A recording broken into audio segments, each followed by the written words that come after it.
Chapter 971. Wu-Ming wasn't afraid of the trace of poisonous gas produced by Basuma's poison. Even if he inhaled the poisonous gas into his body, it wouldn't be a big deal.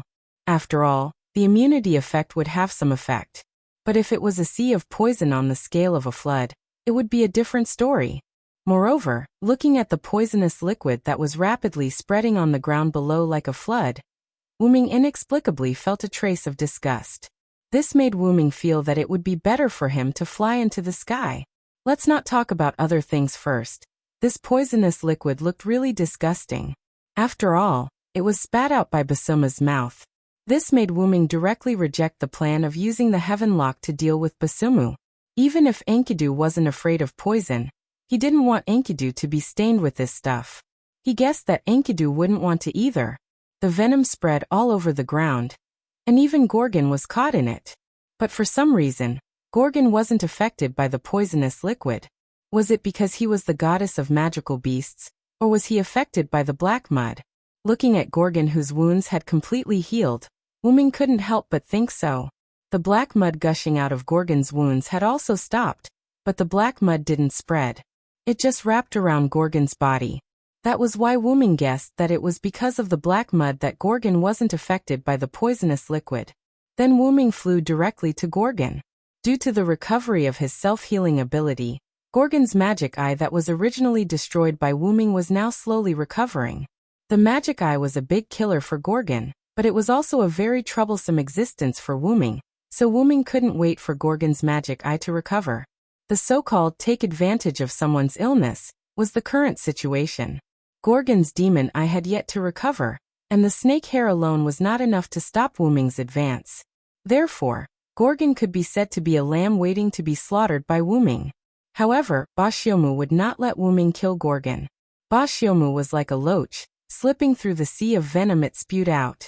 In an instant he arrived in front of Wu-Ming, blocking his path. Roar! Following Bashiomu's roar, countless amounts of venom were sprayed out by Bashiomu, which made Wu-Ming instantly retreat far away. You're really annoying. Wu-Ming, who had retreated to a distance and cursed, raised the divine blade of salvation. Holy light gathered on the divine blade of salvation, gradually illuminating the surroundings like a flash bomb. Divine blade of salvation, show the light of salvation and bring peace to the world. With the infusion of magic power from Wu-Ming, the venom was illuminated by the light of the divine blade of salvation.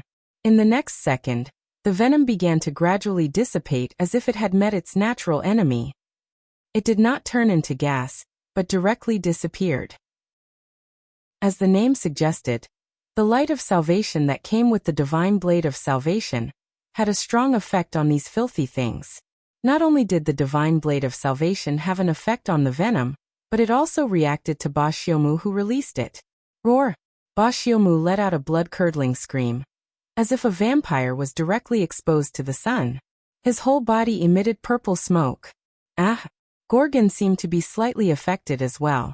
A trace of the power of the divine blade of salvation reacted to the black mud on Gorgon's body, causing Gorgon great pain. My son! My Bashiomu! Destroy him! Gorgon roared as if he had gone mad. He felt even more abnormal than before. However, Bashiomu could not take care of himself at this moment.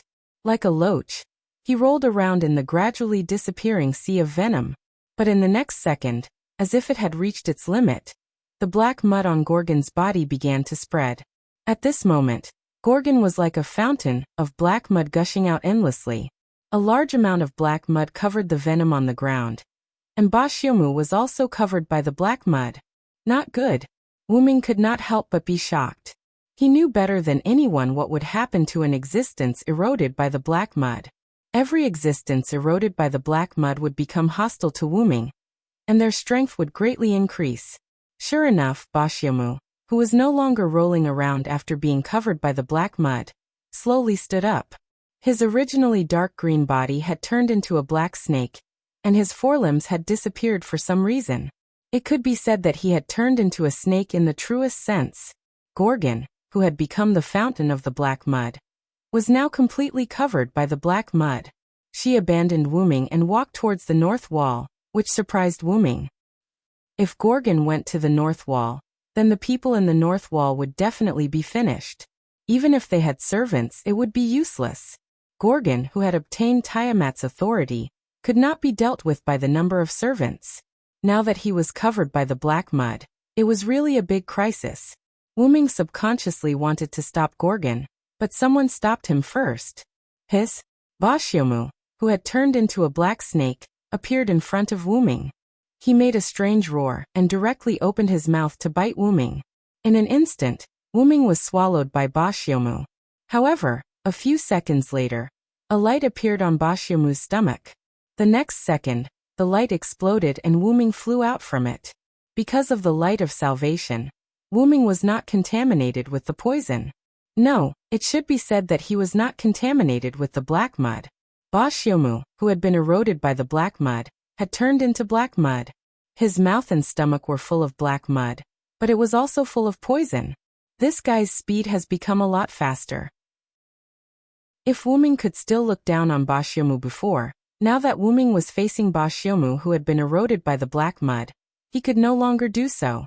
The previous Bashyomu was only poisonous, but now Bashyomu was not only poisonous and had the black mud, but his physical fitness was also much stronger than the other monster commanders Wu-Ming had seen. Looking in the direction of Gorgon, Wu-Ming found that there was a big hole in the direction Gorgon was going, and Gorgon was long gone. It seemed that Gorgon had drilled into the ground through this hole. However, Gorgon's destination would not change. It was definitely going to the north wall. However, Wu-Ming could not leave now. As for why Wu-Ming split Bashyomu, who was rushing over with his sword and frowned more and more, it was a fact that he could not leave, but he could not let this guy go. The current Gorgon was dangerous, but the current Bashyomu was even more dangerous. Its poison and black mud were much more dangerous than Gorgon. Wu-Ming held the blade of salvation horizontally in his hand, and his face became firm. He had to get rid of this guy here. Chapter 972. Roar! Wu-Ming swung the blade of salvation and rushed towards Bashyomu. The blade of salvation with the black root soil was a lethal weapon for Bashyomu at this moment. Hiss! Bashyomu wasn't afraid of Wu-Ming either. He let out a strange roar and also charged at Wu-Ming. Bashyomu quickly swung his body, which had become more agile after losing his forelimbs, in an attempt to distract Wu-Ming so that Wu-Ming could not determine from which side he would attack from. However, Wu-Ming did not pay attention to Bashyomu's head at all. He stared closely at a certain part of Bashyomu's body, the so-called 7 inches part. Wu-Ming did not know if the so-called 7 inches was Bashyomu's weakness, but Wu-Ming had seen before that Bashyomu's body was covered by an extremely thick breastplate from the head down to the chest. Defense naturally existed in the strongest part, but it was often the weakest part. It was precisely because it was weak that it needed the strongest defense. Just like how Gadatsi as a master was extremely weak, so she needed Matthew's protection. It was the same principle. Therefore, Wu-Ming guessed that the part of Bashyomu's chest that was covered with armor was its weakness. Bashyomu and Wu-Ming did not slow down at all. At the moment when they were about to meet, Bashyomu launched an attack from Wu-Ming's left side by constantly swaying, opening his poisonous mouth to bite Wu-Ming. Looking at the huge poisonous needle in Bashyomu's mouth, if this bite hit, Wu-Ming was afraid that he would directly leave. However, Wu-Ming turned a deaf ear to this poisonous mouth and stared straight at Bashyomu's chest. I am the strongest and the one who holds all victory in my hands. No matter if it is a human or a demon, I will defeat any enemy that stands in my way. Giant with supreme power, give me your aid. Wu-Ming's words left his mouth. In an instant, just as Bashyomu's fangs were about to touch Wu-Ming's skin, a golden substance appeared on Wu-Ming's body and blocked Bashyomu's attack. That was the byproduct of the giant incarnation. It was the substance that could form a golden giant around Wu-Ming. Then Wu-Ming chanted the spirit of words. All evildoers, be afraid of my power. Now, I will obtain the majesty of 10 mountains, the strength of 100 rivers, and the strength of 1,000 dragons. What the majestic me brings is the mark of the dragon seed that calls for victory. After the incantation, the golden substance instantly condensed and attached itself to Wu-Ming in the form of a dragonoid. It then grabbed Bashyomu in its hand. This was the effect of the dragon seed, incarnation on the giant incarnation. Bashiomu, who had never seen such a scene, was shocked. He tried to break free from the dragonoid's hand, but to no avail. That was to be expected. The giant incarnation had unparalleled strength, while the dragon seed incarnation had the attribute of a dragon. In terms of strength, Bashiomu was inferior to the giant incarnation. In terms of attribute, Bashiomu also had the attribute of a dragon. No matter what, it would be defeated. For a moment, Bashiomu was at his wit's end. However, Bashiomu's strongest point had always been his poison. Sizzle! The dragonoid's hand that grabbed Bashiomu began to dissolve because of the poison on Bashiomu's body. But Wuming didn't have the slightest knowledge of this. Wuming raised the divine blade of salvation, and an identical divine blade of salvation appeared in the giant dragonoid's hand. However, the divine blade of salvation was made of pure energy just like the dragonoid. However, this divine blade of salvation in the form of energy also had the power of the divine blade of salvation in Wuming's hand.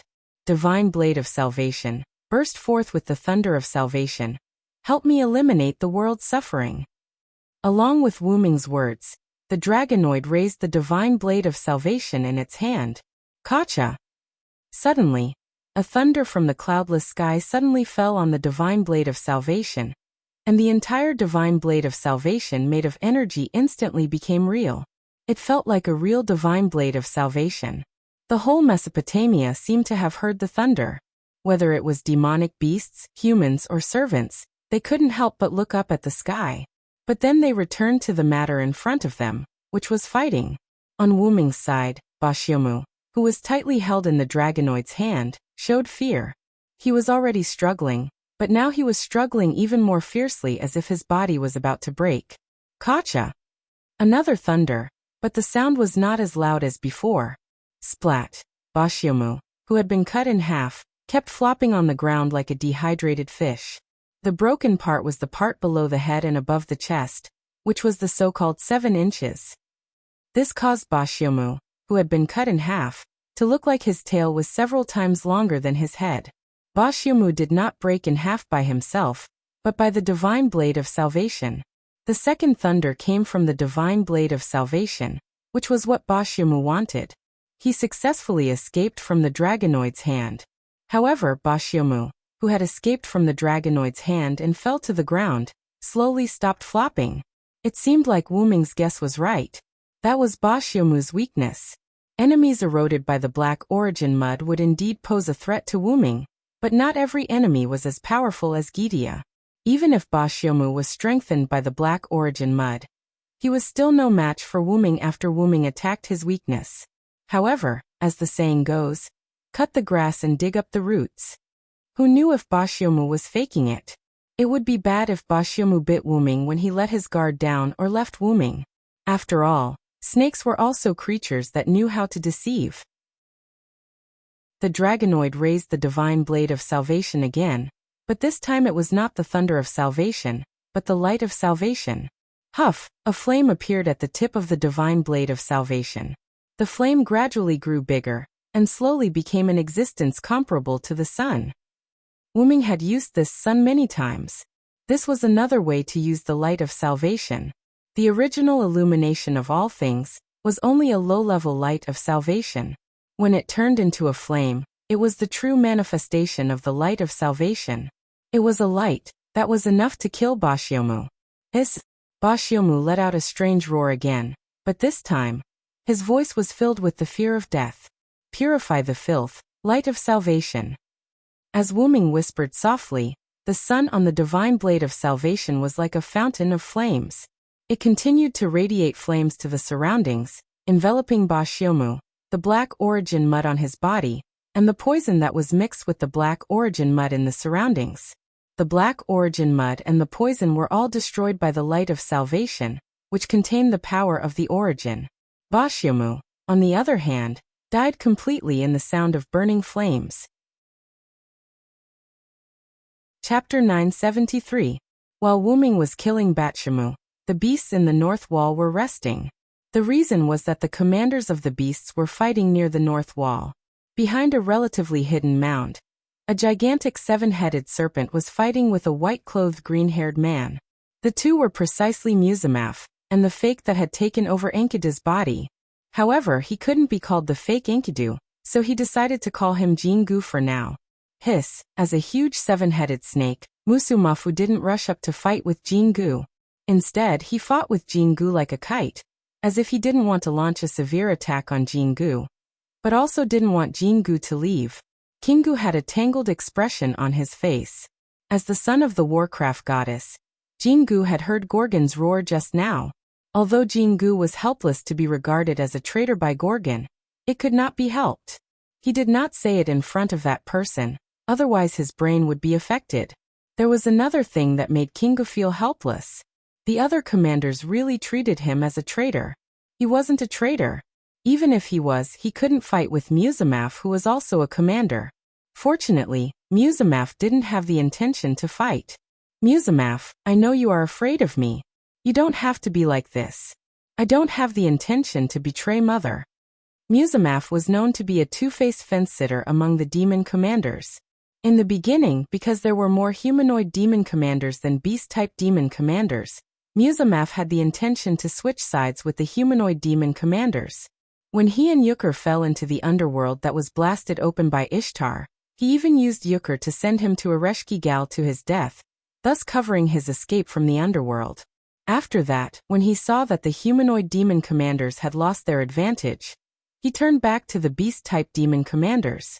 Jingu himself wasn't interested in the division of magical beast commanders, but even he couldn't help but feel extreme disgust towards Musamaf, who was two-faced and disobedient in public but opposed in private.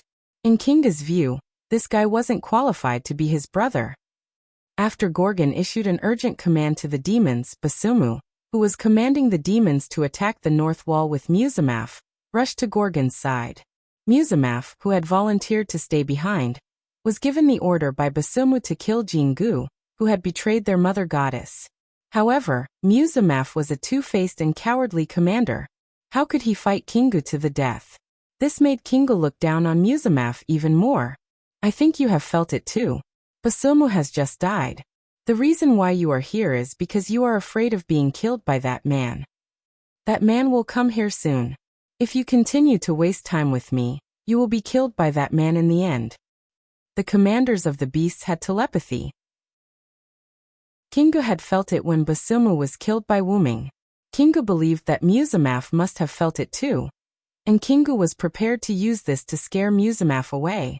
However, the cowardly Musamaf didn't show any signs of retreating even though his 7 heads showed a trace of fear.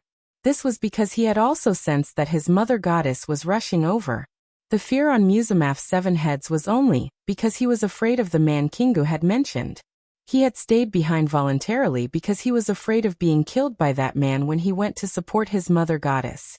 Sure enough, Basumu, who had gone to support his mother goddess, was killed. Although that man had already begun to rush over, the mother goddess was also rushing over. In fact, the mother goddess was one step ahead of that man. With the protection of the mother goddess, there was no need for him to be afraid. Kacha! A huge figure appeared from this huge rift valley. It was Gorgon, who had been corroded by the black mud. The originally pure white wings with a hint of gold had turned pitch black, and the purple snake hair had also turned dark purple. The originally pitch black scales had become even more filthy, as if they were full of curses. Finally, Gorgon's originally pure white skin was now shrouded in a black fog. Only his demonic eyes still shone with an ominous purple light. Being tainted by the black mud in the Rift Valley, Gorgon had become even crazier than an Avenger. Kingu, you betrayed me. Gorgon, whose mind was already somewhat abnormal, bent down with a ferocious expression. He looked at Kingu in front of him and roared furiously, filled with the desire for revenge. Mother, you were too anxious and made the wrong judgment. As the child of the goddess of magical beasts, I would never betray her. Kingu faced Gorgon's huge head without showing any signs of being misunderstood. There was only calmness and a smile on his face. Gorgon widened her purple demonic eyes and looked at Kingu crazily without saying a word. After a short while, Gorgon slowly raised her body, perhaps admitting that she had made the wrong judgment. In short, Gorgon didn't look for trouble with Kingu. Kingu smiled when he saw this and then flew to Gorgon's ear. Mother, the landing of Kururu in the Persian Gulf was very successful, and Uzumughar is also entangled with Quizzard. Now we just need to break through the north wall, and the humans will be in our pocket. Without responding to Kingu, Gorgon directly began to give orders. Magical beasts, listen to my orders. The magical sound like a sound wave filled the minds of the magical beasts in the north wall. The magical beasts that were resting at the north wall all stood up. Destroy the humans. As soon as Gorgon's order came out, countless magical beasts rushed to the north wall. Musumafu also rushed to the north wall with the magical beasts. It could be seen that although Musumafu was two-faced and timid, as long as it was the order of the goddess, he would carry it out to the end. This was also the reason why Kingu didn't take the opportunity to get rid of Musumafu even though he hated him. When the guards on the northern wall saw this scene, they all became absent-minded. Some of them even dropped their weapons. They were desperate. Chapter 974. It's really come to this. Despair filled their hearts. Seeing this, Leonidas silently made a judgment. However, they couldn't be blamed for this. Facing the gigantic serpent god Gorgon in the distance, and facing so many magical beasts, even Leonidas, who had led 300 men to fight against tens of thousands of enemies, couldn't help but feel fear. If they were facing an army of humans, perhaps they wouldn't lose their fighting spirit. However, they were facing incomprehensible magical beasts. After all, magical beasts weren't humans. They were existences that couldn't be defeated in a one-on-one battle. In the face of magical beasts that outnumbered the soldiers by several times, it was natural that the soldiers would choose to give up and despair. However, even if everyone gave up, Leonidas wouldn't give up. People could fall into confusion and despair, but he couldn't. Because he was the epitome of history, the hero of human history. He was the undead spirit that led humans to the future. Since the people were in despair, then as a heroic spirit, he had to give them hope. Since they couldn't stop the magical beasts, then he would be the one to stop them. Leonidas had promised Wuming that he would defend the northern wall, while Wuming wasn't around. Even if they had only met a few times, Leonidas wouldn't go back on his word. With that thought in mind, Leonida jumped off the north wall and landed in front of one of the portals. General Leonidas?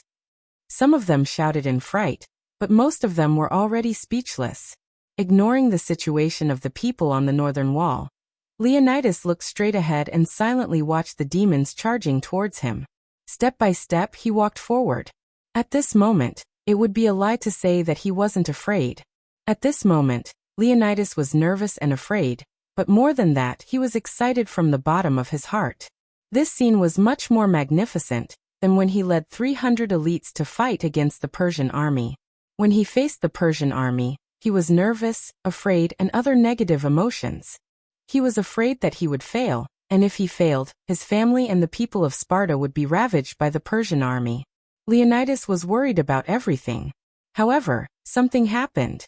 While Leonidas was nervous, it was his 300 friends who were watching. In the end, they helped Leonidas resolve the confusion in his heart. Therefore, even if he had become a heroic spirit and a servant, Leonidas didn't think that he was the one who stopped the Persian army at the hot spring gate. That was the shared glory of the 300 Spartans, including Leonidas. And this glory that belonged to the 300 Spartans had been sublimated into his noble phantasm. At some point, blue flames appeared behind Leonidas as he walked forward, and the number of flames was still increasing. That was the soul fire. Countless soul fires turned into human figures. They were all warriors with spears and shields. They were the 300 Spartan warriors. The blue flames were their soul fires. And Leonidas' noble phantasm was to summon the souls of the 300 Spartans to reenact the battle of the hot spring gate. When the demonic beasts were about to approach, Leonidas stopped and knocked the ground with his spear. If you want to die, come and get it. The 300 Spartans repeated Leonidas' words and knocked the ground twice with their spears. If you want to die, come and get it. He threw the soul spear in his hand at the attacking magical beast army and let out a furious roar. Ah! The spear pierced through countless magical beasts, but it was unable to stop the invasion of the magical beasts. To the tens of thousands of magical beasts, this amount of casualties was just a drop in the bucket. Many magical beasts continued to rush over. Although the 300 Spartans didn't have their spears, they still had their shields. The Spartans formed by the blue soul fire held their shields and ran in front of Leonidas, forming a rather thin shield barrier. However, their shields weren't the round shields in their hands, but their bodies. Let's go, friends. Gather your souls here. When the 300 warriors formed a shield wall, Leonidas placed the spear in his right hand on the round shield in his left hand. Then, Leonidas slashed the round shield with the spear, and a flame suddenly ignited on the round shield. Leonidas then shouted the name of his relic. In an instant, countless flames appeared on Leonidas' round shield and spread all around, igniting the 300 warriors made of blue soul fire. In the next second, the 300 warriors made of blue soul fire instantly turned orange-red, and the warriors' figures gradually dissipated. Only the 300 shields emitting blazing hearts remained. Countless soul fires turned into red round shields, neatly arranged in the air, forming a shield formation, forming a true shield wall. The shields quickly moved to both sides, defending the entire north wall. The 300 shields became dots, and between the dots, there was an orange-red light film. The seemingly thin light film added an impenetrable layer of defense to the north wall. At this moment, countless demonic beasts had arrived in front of the north wall, or rather, the light film. They crashed into Leonidas's relic, using their teeth and claws, but no matter how hard they tried, they couldn't break through the defense of the shield wall. The people who saw this scene also recovered from their despair. They hadn't failed yet. With the help of the future heroes in human history, how could they fail? General Leonidas. The people guarding the north wall began to cheer for Leonidas, but at the same time, they didn't forget their duty. That was to guard the north wall as soldiers. One by one, the most powerful weapons for humans were activated, and the people were manually aiming at the demonic beast army, but they didn't dare to release the divine power seal. The soldiers were worried that releasing the divine power seal would destroy Leonidas's relic.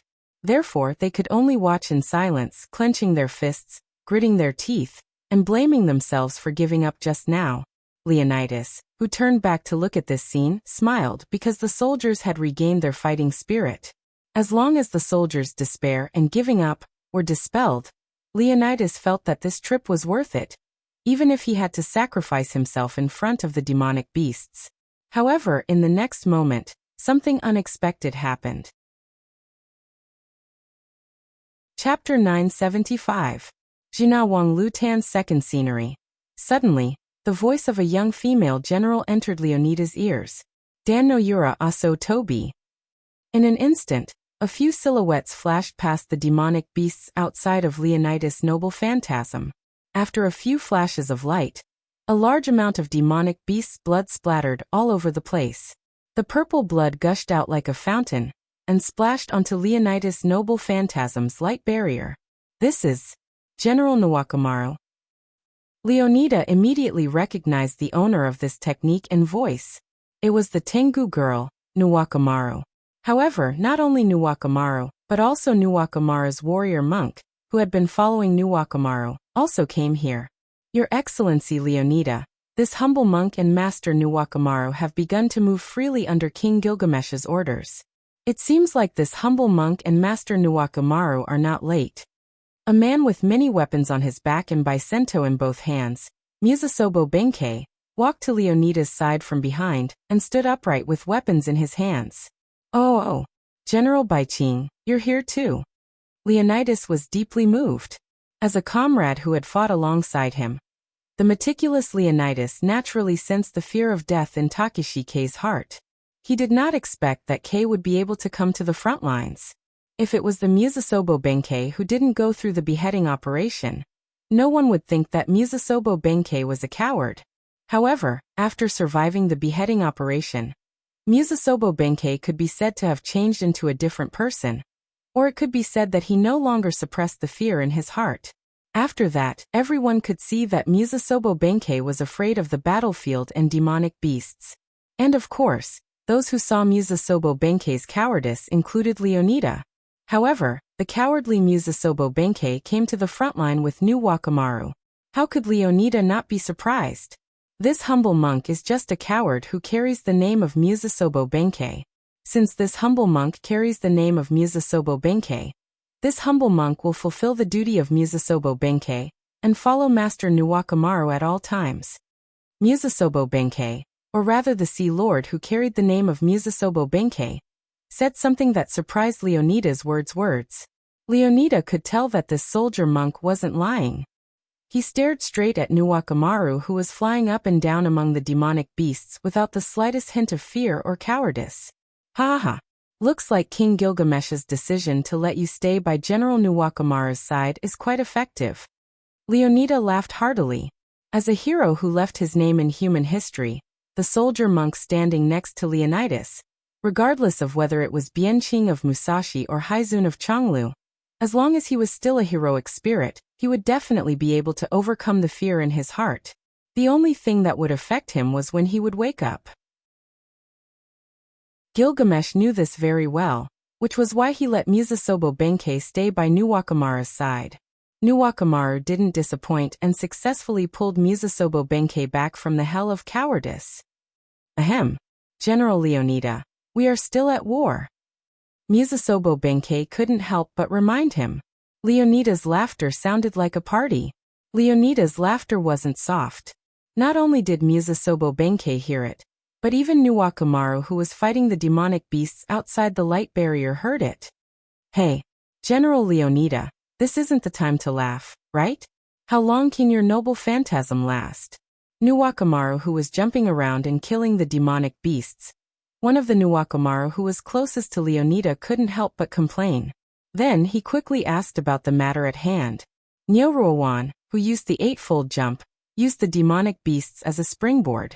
The demonic beasts could not hurt Nyoruawan at all, but she could only create a few clones after using the eightfold jump. On the other hand, there were thousands of demonic beasts. She might not be able to kill them all even if she spent a day killing them. It was not a good idea to continue wasting time like this. Besides, it was also beneficial for them to know the duration of Leonidas' noble phantasm.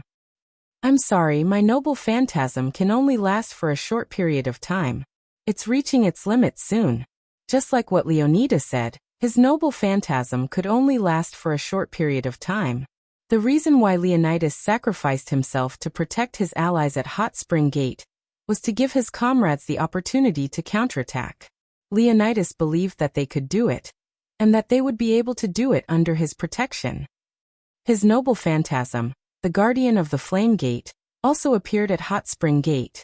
However, it could only last for a short period of time. In addition, the demonic beasts were constantly attacking the light barrier. Even if Nuwakamaru started killing the demonic beasts, it was useless. This caused the duration of Leonida's noble phantasm to become shorter and shorter. Leonida originally wanted to revive the morale of his soldiers. He didn't even consider if he could survive this battle. It could be said that Leonida's mentality was exactly the same as Hot Spring Gate. He was already prepared to die. However, there was a difference between this and Hot Spring Gate. This time there were reinforcements. My noble phantasm is about to disappear. You guys should take this opportunity to retreat. After Leonida finished speaking, his noble phantasm's light barrier began to dim, as if it was reaching its limit. Although there were reinforcements, it was still useless against such a large number of demonic beasts. Once the light barrier was broken, they would fall into the demonic beasts with Leonida. What awaited them was only death. Leonida didn't want Nuwakamaru and Musasobo Benkei to die with him. That was why he wanted Nuwakamaru and Musasobo Benkei to retreat while he could still hold on. No, Mr. Leonida, we don't need to retreat. Musasobo Benkei said something that confused Leonida. Just as Leonidas was about to ask, something unexpected happened. Countless vines rose from the ground outside the north wall and attacked the demonic beasts' abdomens from below. The demonic beasts didn't even have time to scream before they were torn apart by the vines that were still growing. Woo! A strange roar echoed throughout the north wall. This is... Leonida was shocked by the sudden appearance of the vines. But soon Leonida reacted. He had seen these vines before. They were the vines that blocked the demonic beasts for the incomplete north wall half a year ago. Although it had been half a year, Leonida still remembered it clearly. He couldn't be wrong. The one who did this must be mythical beast Funbaba? Chapter 976. When Leonidas said this name, the ground in the middle of the horde suddenly split open, and a huge green creature that looked like a bear or a deer emerged. This creature was Funbaba. Woo! After Funbaba broke out of the ground, its body was not stained with the slightest bit of dirt. Its huge body stood in the middle of the horde like a crane in a flock of chickens. Leonidas didn't know what to say when he saw this scene. In short, his heart was filled with emotions. This poor monk in Nuwakamaru, Sama passed by the abandoned Hyenryong shrine on our way here. At that time, Hyenryong, Sama's Funbaba suddenly emerged from the Hyenryong shrine and came with us to the north wall. Musasobo Benkei, who was standing beside Leonidas, explained. It turned out that after Wuming left, Funbaba helped the humans build a wall made of vines and ran to the Hyenryong shrine to hibernate. Wuming didn't think that Funbaba would be able to hibernate in his shrine because there was nothing in the shrine that needed to be taken. In addition, Wuming also heard that the shrine was abandoned, so he didn't go there. This led to Wuming never meeting Funbaba. Although Wuming's shrine was cleaned by Siduri from time to time, because of the horde, Siduri didn't go there often. It could be said that for the past 6 months, she basically didn't go there. It could be said that it was abandoned. After Wuming used Yggdrasil, which was one with Funbaba, through the connection between the two, he accidentally woke up the sleeping Funbaba. Funbaba's arrival at this moment could be said to be a miracle for Leonidas, because it gave him hope. This was the end of the Age of the Gods, a time when miracles still existed and mysteries had yet to completely disappear. Because of this, Leonidas did not repeat the mistakes of Hot Spring Gate. The reason why Funbaba didn't make a move before was because it needed time to construct a new vine barrier. Nuwakamaru used his noble phantasm's remaining energy to display his amazing jumping ability.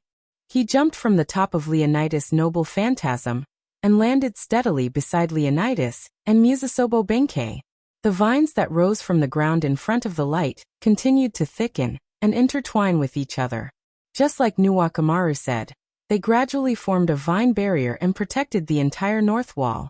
At this time, Leonidas' noble phantasm couldn't hold on any longer. The light barrier directly dimmed, and the orange-red shield that connected all the light barriers directly shattered.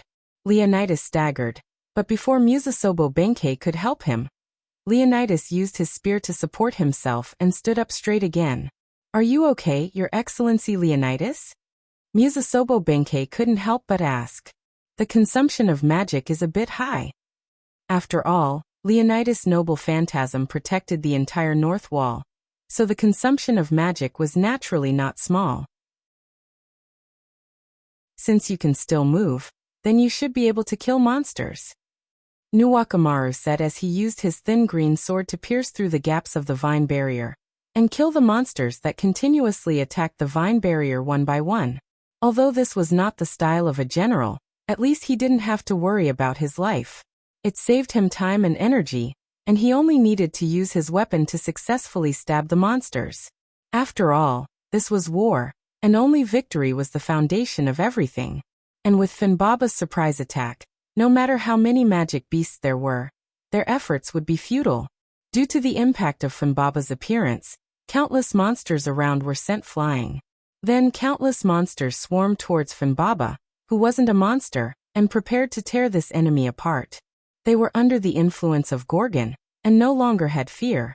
Even if Funbaba was a mythical monster, they still dared to rush up and kill it.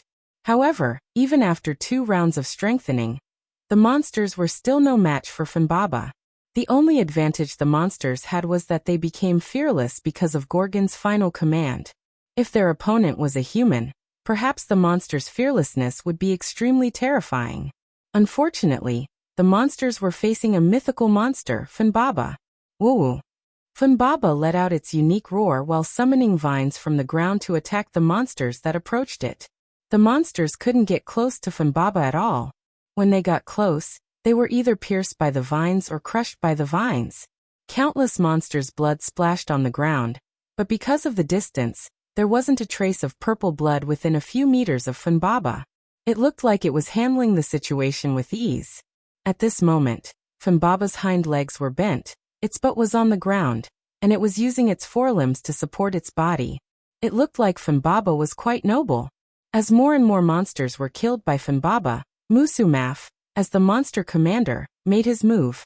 The originally stable ground under Funbaba's feet suddenly bulged. Funbaba jumped to avoid the 7 snake heads that were trying to attack it. The vines paved the way for Funbaba. Funbaba wasn't stained by the blood on the ground at all. It changed to another place and used the vines to clean up all the monsters there. Funbaba once again sat down nobly, and continued to clean up the monsters. Musumaf, who broke out from the ground where Funbaba was originally sitting, didn't leave the ground and wasn't in a hurry to attack Funbaba. Instead, it slowly retracted the 7 snake heads back into the ground and hid again. Although Musumaf was affected by Gorgon, it was different from the mass-produced monsters. It didn't fall into a fanatical state where it didn't fear death. In other words, it could still use its brain. This could be seen from the fact that Musumaf wanted to attack Funbaba from the ground. However, Funbaba was unmoved. It was just a mere Musumaf, who was lucky enough to avoid its vines underground. It was simply not enough to be mentioned in the same breath as Funbaba. It must be known that Funbaba was comparable to the heavenly bull Gugalana. Even if it was facing the real Tiamat, the real Funbaba could contend against it, let alone a mere Musumaf. In Funbaba's view, at the very least, it should let Gorgon, who had Tiamat's authority, be its opponent. Just as Funbaba thought, Musumaf, who had sneaked into the ground to prepare another sneak attack, was found and entangled by the vines that Funbaba had arranged underground. The struggling Musumaf drilled out from the ground. There were several injuries on its body. It seemed that it had suffered a big loss from Funbaba. At this time, Gorgon couldn't stand it anymore. Monsters attacked the north wall. Chapter 977. Gorgon ordered again. She told the magical beasts to ignore Funbaba and attack the north wall. Funbaba was just a clown to her. The only thing that mattered was to break through the north wall. Roar! The magical beasts chose to ignore Funbaba. After roaring a few times, they all rushed toward the vine barrier created by Funbaba. Even though Funbaba was still killing the magical beasts, it still couldn't stop the magical beasts from attacking the vine barrier. The vine barrier was disappearing at a speed visible to the naked eye. This made Leonidas, Nuwakamaru, and Musasobo Benkei, who were killing the magical beasts from the gaps in the vine barrier, quite nervous. Damn it, we can't kill them all. Nuwakamaru couldn't help but blurt out in annoyance. After all, there were too many magical beasts. Even if Funbaba could create vines, it wouldn't be able to kill all of them in a short time. Funbaba had been preparing for the vine barrier for a short period of time. If it wanted to create enough vines to kill so many magical beasts, it would take a while for it to prepare. At the moment, whether it was Nuwakamaru, Leonidas, or Musasobo Benkei, they didn't have a good way to deal with the current situation. Since the vine barrier can't stop the magical beasts, we can only change the method. Leonidas suddenly said. Then he looked at Nuwakamaru. General Nuwakamaru, I have a request. Leonidas said something to Nuwakamaru. Nuwakamaru was stunned for a moment. Even Musasobo Benkei was stunned for a moment. It seems this poor monk was too focused on the battlefield. I actually forgot about this matter. Musasobo Benkei shook his head in self-mockery. But the situation was urgent, so it wasn't the time to chat. Then I'll go.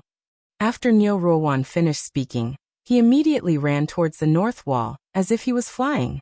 Only Nyo Rowan and Leonidas were left to continue slaughtering the magical beasts. As for Funbaba, while Funbaba was hesitating, the sound of chains could be heard. A large number of silver-white chains bound Funbaba's body, preventing it from slaughtering the magical beasts. Walala. Funbaba looked up. It was Enkidu. No, it was the fake Enkidu. Funbaba had seen this guy before, so he wasn't unfamiliar with him. Funbaba just didn't know who the other party was. Just a mere beast, behave yourself. Kinga's expression was cold, and the heaven lock that emerged from the ripples around him tightened its grip on Funbaba. However, Funbaba wasn't a god. The heaven lock was just a very strong chain to it. It could easily break free with brute force or skill such as now. New vines appeared on the ground around Funbaba.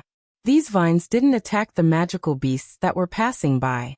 Instead, they stretched between the heaven lock and Funbaba, slowly expanding the heaven lock that bound Funbaba. Funbaba easily jumped out of it. Walala. After Funbaba broke free, Kingu subconsciously released the heaven lock.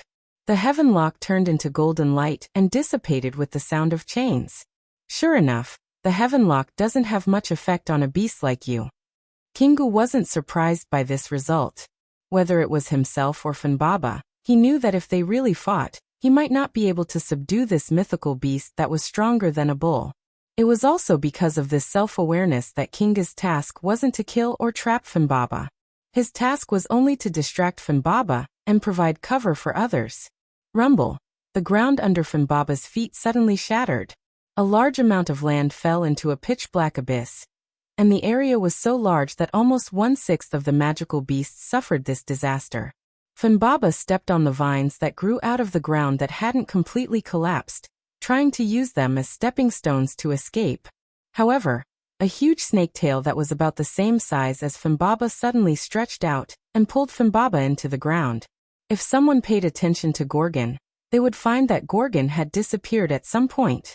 It was obvious that the collapse of the ground was caused by Gorgon. Ignoring the large-scale collapse of the ground, Kinga knew that Funbaba had been dragged into the ground by Gorgon, and Kinga was providing cover for Gorgon.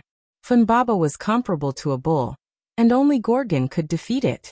However, Kinga didn't expect that Gorgon would choose to drag Funbaba into the ground. This wasn't a good thing. After all, other than Gorgon, there was another big enemy that was about to arrive. Silver Meteor. Following the release of a powerful noble phantasm, a bright white beam of light with a hint of gold instantly shot from one end of the vine barrier to the other end of the vine barrier in front of the north wall. All the magical beasts that were within a few dozen meters of the vine barrier were all enveloped by this beam of light. Obviously, these magical beasts were as dead as they could be. After all, this was the so-called light cannon. How could the mass-produced magical beasts withstand it? Jingu dared to conclude that this light cannon must have killed more than half of the magical beasts. In addition to the magical beasts that had fallen into the abyss after being attacked indiscriminately by Gorgon, the remaining magical beasts could be said to be the only ones left, who asked the magical beasts to listen to Gorgon's orders and collectively attack the vine barrier. Their gathering together was advantageous for the other party to release his noble phantasm. Among the magical beasts that were affected, only one of the magical beasts' commanders, Musumafu, survived. Even so, 5 of its heads were broken. One of the remaining 2 heads drooped down and was basically dead. The other head, which was the last one, was also bleeding profusely. It seemed like Musumafu didn't have the ability to regenerate its snake heads like Gorgon did. Otherwise, it would have been suppressed. I didn't expect that man to have such a powerful anti-city noble phantasm. Kingu was naturally referring to Wuming, but Kingu was wrong. Normally, light cannons were considered anti-city noble phantasms unless they had special effects. However, Wuming's noble phantasm, Silver Meteor, was an anti-evil noble phantasm that he obtained from the suppression force. It wasn't an anti-city noble phantasm. Silver Meteor was only released in the form of a light cannon. Magical beasts could be said to be evil to humans, so naturally, they were also evil to Wuming, who was the guardian of humans.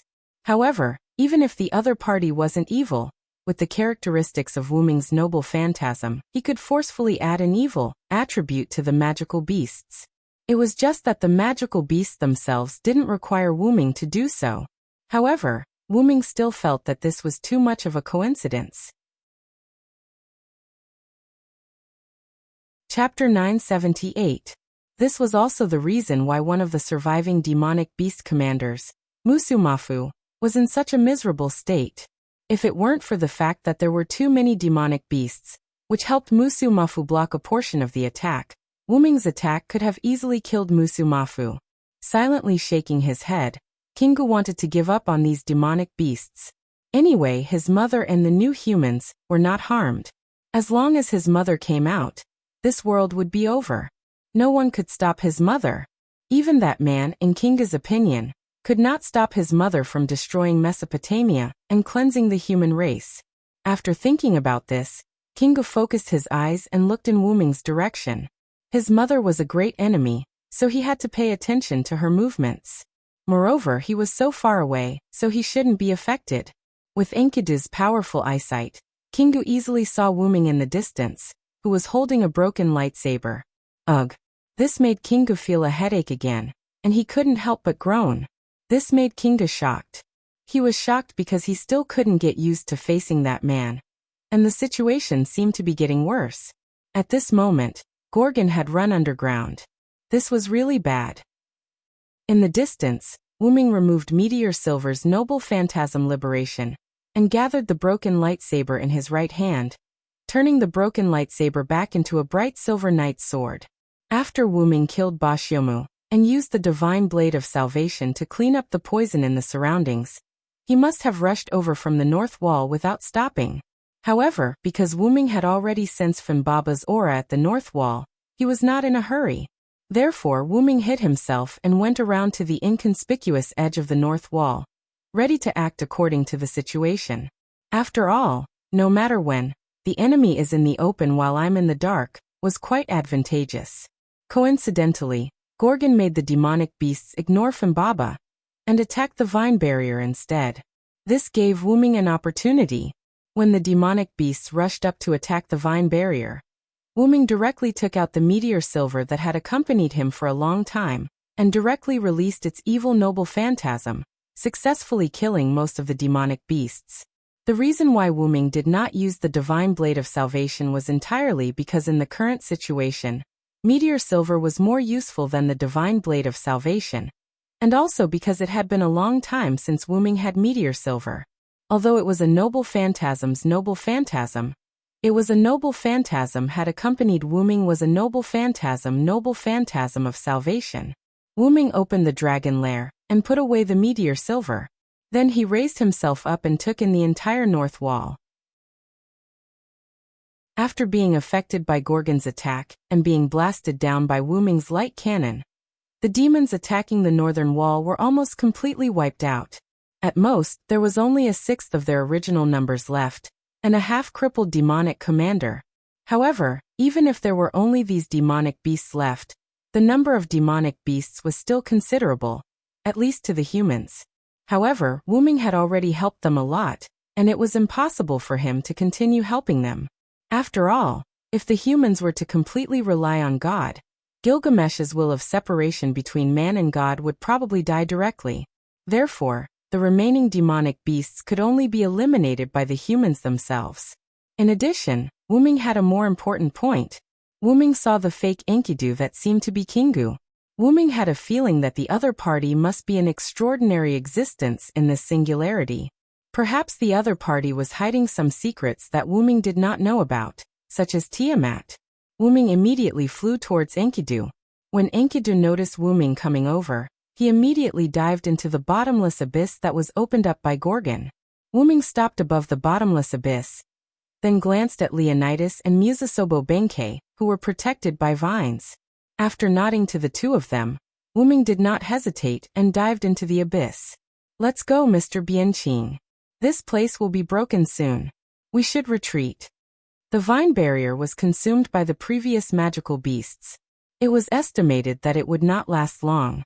If they continued to stay, then they would be swallowed up by the remaining magical beasts. As they understood before, even if the number of magical beasts was consumed, the number of magical beasts would still pose a threat to humans. However, they could rely on the north wall to deal with the current number of beasts. Silent understood this point. That's why he gave Leonidas the task of dealing with the beasts outside the north wall. That's why he nodded to Leonidas earlier. Leonidas and Musasobo Benkei saw that sporadic magical beasts had entered through the gap in the vine barrier. They immediately returned to the north wall. Wuming couldn't help but frown as he went deeper into the abyss created by Gorgon's destruction. He had not reached the bottom yet. Did Gorgon directly penetrate the underworld when he destroyed the underground? Wuming couldn't help but ask. It wasn't Wuming's fault. After all, the deeper they went, the colder it got. The surrounding rocks gradually became similar to the underworld. But if that was the case, then Wuming had doubts. Why did Ereshkigal move the underworld here? There weren't many underworld that followed Ereshkigal to the Mesopotamia. Most of the land was centered around Kuza city, although Ereshkigal could move the underworld, but there was no need to move the underworld outside the north wall. It was too strange. The deeper Wuming went, the more he felt that this was indeed the underworld. Because he saw the spear cages inserted into the ground. There were still sporadic garrulous spirits. It's a little troublesome. Although Wuming guessed that Ereshkigal was on the side of the humans, but she used the same method as the Quetzalcoatl to cause her to stand on the opposite side of the humans. But for now, Ereshkigal was still a member of the Three Goddesses Alliance. Gorgon and Finbaba broke in, plus Kingu who escaped Wuming into the underworld, and Wuming who chased after Kingu. With so many extraordinary beings breaking into the underworld, Ereshkigal was bound to be dissatisfied. These beings who entered the underworld could be regarded as Ereshkigal's enemies. Even if Ereshkigal's temper was good, she was still the queen who controlled the underworld. More importantly, Gorgon brought people to attack the underworld. Ereshkigal might be angry because of this. Just like now. Boom! Chapter 979. The violent tremors shook the entire underworld. It was as if the Lord of the Underworld was enraged.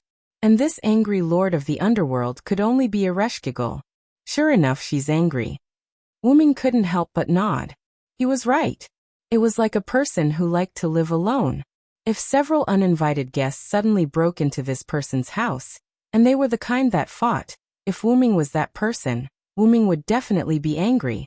And once a master who had almost perfect absolute power in the home got angry, the consequences were really unimaginable. It was fine if something happened to Gorgon because of Ereshkigal's anger. After all, he was an enemy. Wuming's main concern was Finbaba. Finbaba was like a pet to Wuming, and also like a partner. The Finbaba that had fused with Yggdrasil was also Wuming's weapon. No matter what, Wuming could not let anything happen to Finbaba. With this thought in mind, Wuming sped up a little. After a while, Wuming finally left the long passage and really came to the underworld. Then he landed on a broken stone pillar. Wuming looked at the dim underworld. It was still the same realm filled with stone pillars and stone bridges, and it gave people a feeling that it was endless. And such a common scene would make people feel despair and death. The underworld is really full of death everywhere. Wuming couldn't help but sigh. This was the second time Wuming came to the underworld, but Wuming could only say simple and specific words like desolation and death in Wuming's evaluation. After all, no matter who it was, when they saw a world that looked like it was dead, they would have such a feeling. Moreover, because the underworld had not seen the sun all year round, no, it should be because there was no sun since ancient times, countless death aura filled the entire underworld. If an ordinary living person entered the underworld by mistake, he would probably die in a few minutes. Even Gadotsi, who was equipped with the new magic dress invented by Da Vinci, would not last long.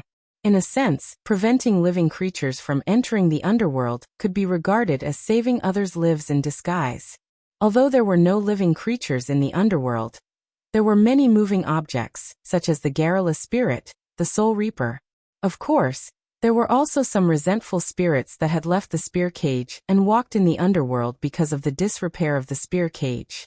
Moreover, the land of the underworld also had no other landscape except for stones. In the absence of animals, it was even more impossible for plants to exist in the underworld. To be honest, the underworld that did not even have a single flower was a little pitiful. In short, Ereshkigal's spear cage inserted into the ground could be regarded as a unique landscape in the underworld. However, Wuming did not have time to appreciate these landscapes. It was more important to get down to business. Wuming flew quickly toward a place below where the concentration of magic power was obviously different from other places. After crossing a large number of stone bridges, climbing over countless stone pillars, and passing by a few stone platforms, Wuming even bypassed a huge stone pillar that could be called a mountain. Finally, Wuming arrived at his destination. Wuming vaguely saw the figure of Funbaba on Gorgon. Not only that, but Wuming also vaguely saw the phantom of a huge garrula spirit. It seemed to be Ereshkigal.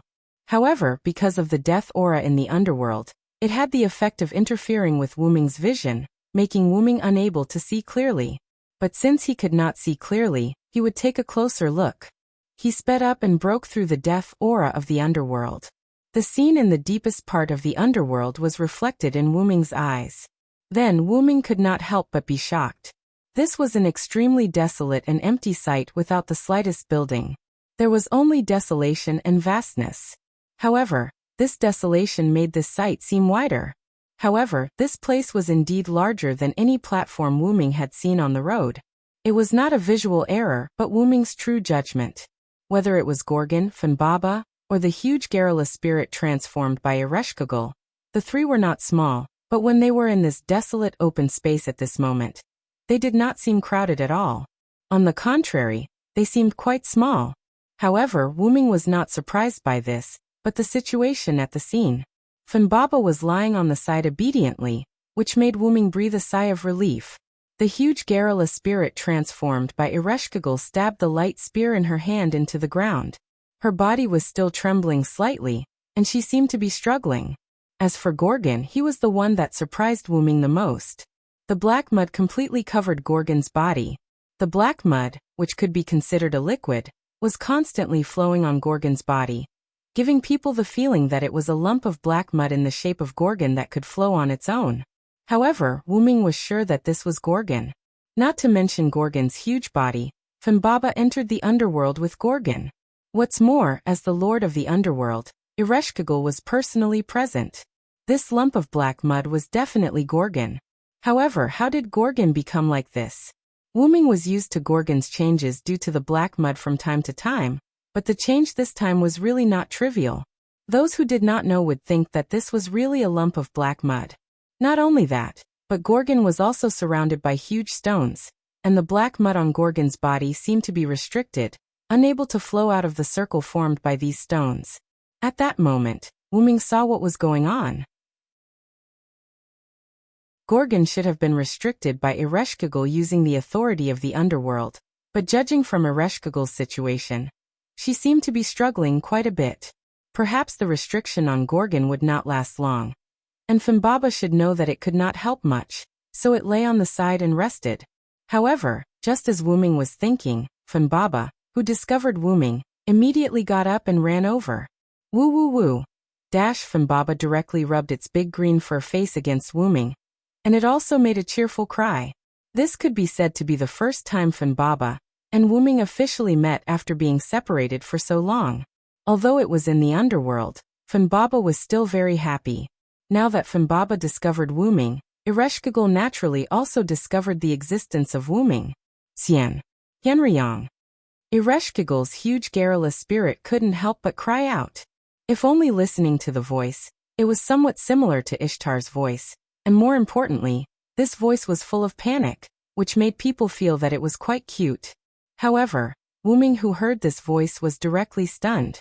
What's with Ereshkigal's girlish voice?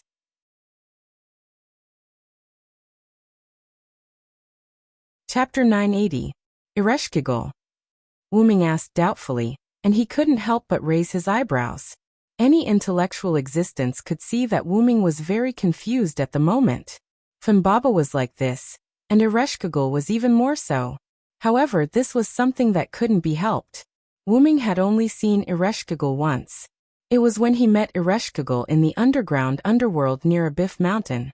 At that time, Ereshkigal's voice sounded full of majesty. It was completely in line with the titles of the Mistress of the Underworld and the Queen of the Garrula Spirit.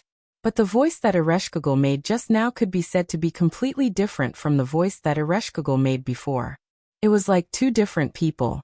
If Wuming wasn't sure that the other party was indeed Ereshkigal, Wuming suspected that Ereshkigal was disguised by Ishtar. After all, Ereshkigal's voice was too similar to Ishtar's. Ahem. Sure enough, you also came to my underworld, Hyunryong. After hearing Wuming's questioning voice, Ereshkigal immediately adjusted her voice and returned to the previous queen-like way of speaking. Seeing that Ereshkigal changed her voice, Wuming didn't pursue this matter anymore. After all, Finbaba is my partner, and Gorgon is my enemy. I have to come over. As Wuming said, Finbaba rubbed against Wuming again. However, Ereshkigal sneered at this, but not at the relationship between Finbaba and Wuming, but at the uninvited provocation of Wuming and the others. You know, this is my underworld. You can't come in casually, whether it's a human or a god. The last time I let you and the goddess of greed leave was entirely because of your special identity, but this doesn't mean that you can come in my underworld whenever you want. In the blink of an eye, a large amount of mana was released from the Garrula spirit's body, forming a shockwave that caused the surrounding temperature to drop even lower. Aleshki Gale's demeanor as the mistress of the underworld could be said to be vividly displayed. However, Wuming didn't care, and even wanted to laugh. However, this made Ereshkigal feel that Wuming was insulting her, so she became even angrier. The temperature of the underworld dropped again, and a layer of frost rose on Finbaba's hair. Wuming even felt a trace of coldness. This made Wuming look at Ereshkigal in a new light. But at the same time, Wuming's smile became more intense. However, Wuming's smile was not because of Wuming's arrogance. Wuming was full of smiles because of Ereshkigal. You'd better save some magic power to deal with Gorgon. As soon as Wuming said this, the huge Garrula spirit transformed by Ereshkigal couldn't help but tremble. Ereshkigal understood what Wuming meant. He instantly saw her current difficulty. Restraining Gorgon, who was completely stained with black mud at this moment, already made Ereshkigal suffer. For the sake of her face, she diverted some magic power to deal with Wuming. This was a huge burden for Ereshkigal. Adding hail to snow was light. Therefore, Wuming's smile was not mocking Ereshkigal for being half-hearted at this time. Wuming just felt that Ereshkigal was a little like Ishtar. For a long time, Ishtar had made humans worry a lot, but it was only to the extent of worry. Humans did not have hatred for Ishtar. In other words, Ishtar was not an evil god. At best, she was just a good god who kept doing evil. As mentioned before, Ishtar was the mistress of the sky and the most beloved daughter of the gods. Even if there were some reasons that caused Ishtar to start doing evil, those evil were still some evil. That was not serious. For example, in the myths, Dumas and Nelgal were tricked by Ishtar into the underworld and paid a certain price. But overall, the two were gods, so the price was nothing. Even if it was more extreme, they could be resurrected after death. Also, Ishtar was humiliated by Gilgamesh and released the Bull of Heaven to wreak havoc on the earth for 7 years, causing the humans in Mesopotamia to have no harvest. But Ishtar only let the Bull of Heaven to wreak havoc on the earth, and did not let it kill humans.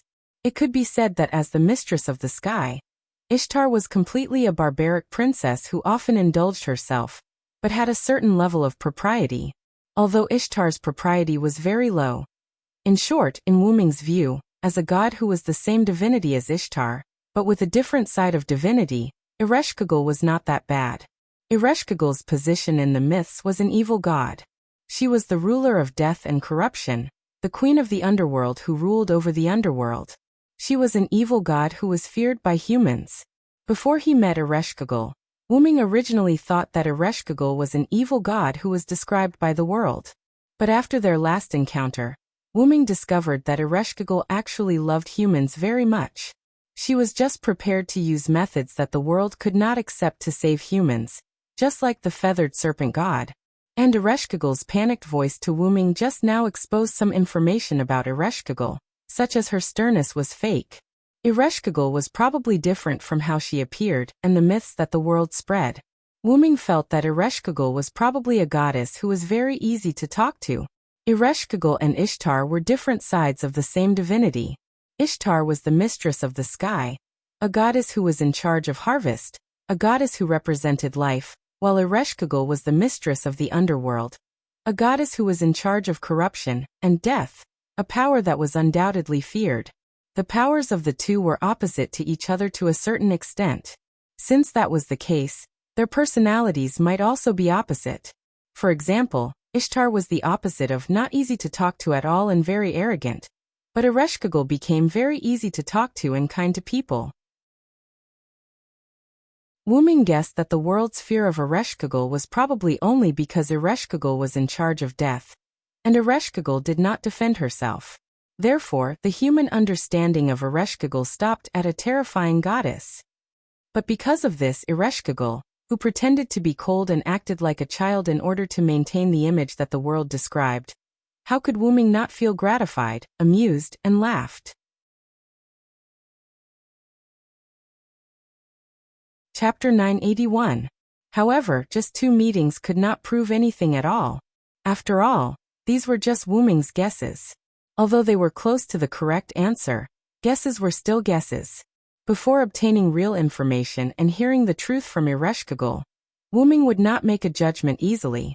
At that moment, Wuming no longer thought about this. Instead, he turned to pay attention to Gorgon. After all, Gorgon was quite attractive at the moment, but this attractive referred to the dangerous aspect. To understand Gorgon's situation, asking the person involved, Ereshkigal, was the most direct and effective way. Therefore, Wuming spoke directly. Ereshkigal, before I arrived, what happened to Gorgon? If he wanted to deal with Gorgon, he had to know what happened to him to become like this. If he was not careful, the root of the black mud was likely to flow into the underworld. At this moment, Gorgon was already an accident, and Wuming did not want another accident to happen. The giant garrula spirit transformed by Ereshkigal glanced at Wuming.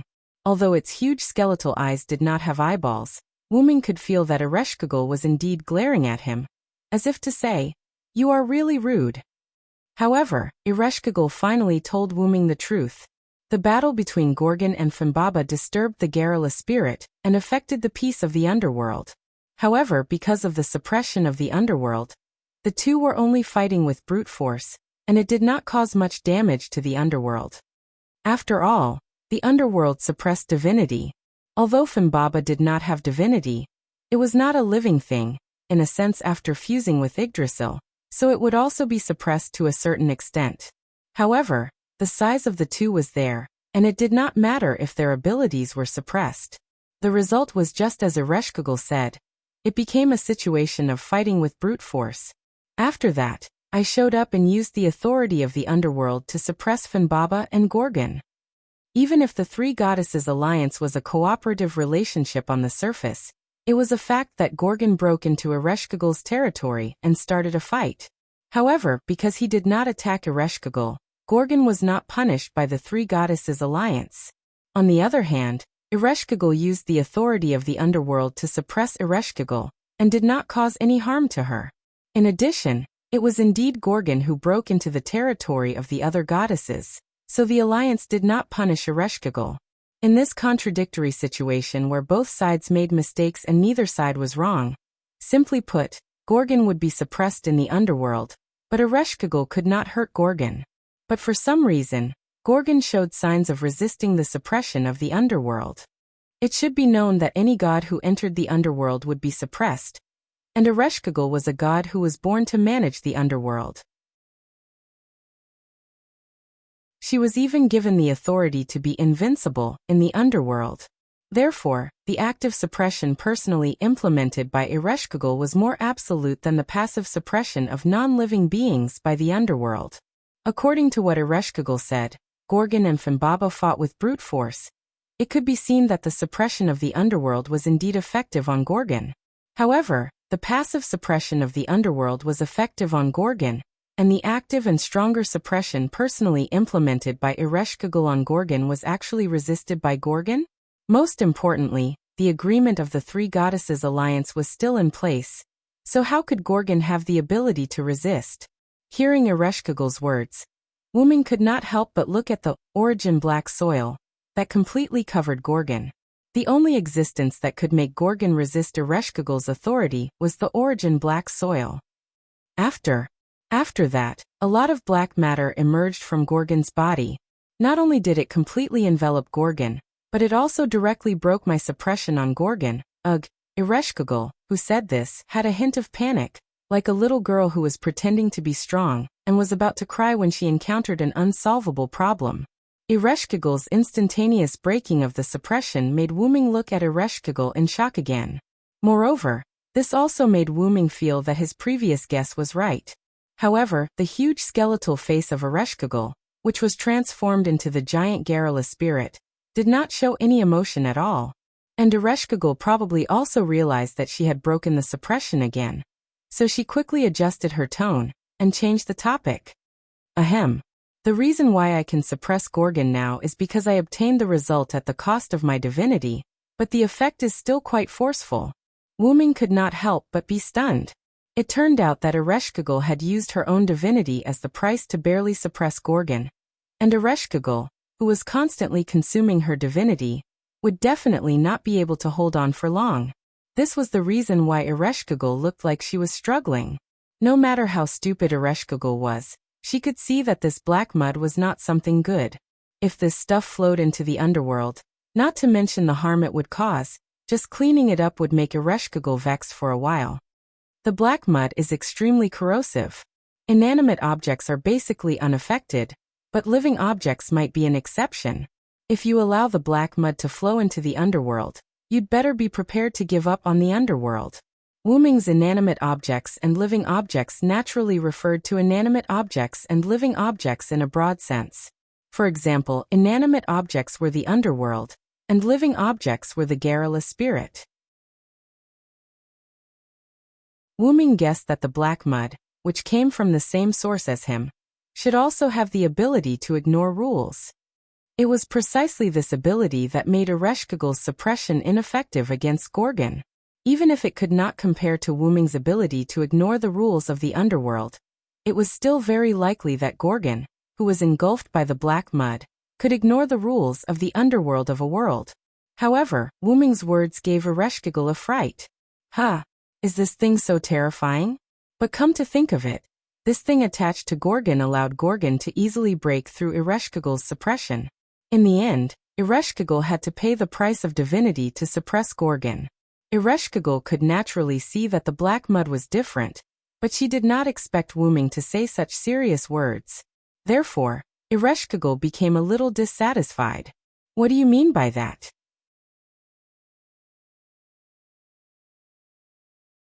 Chapter 982. To be honest, Wuming's words made Ereshkigal a little unhappy.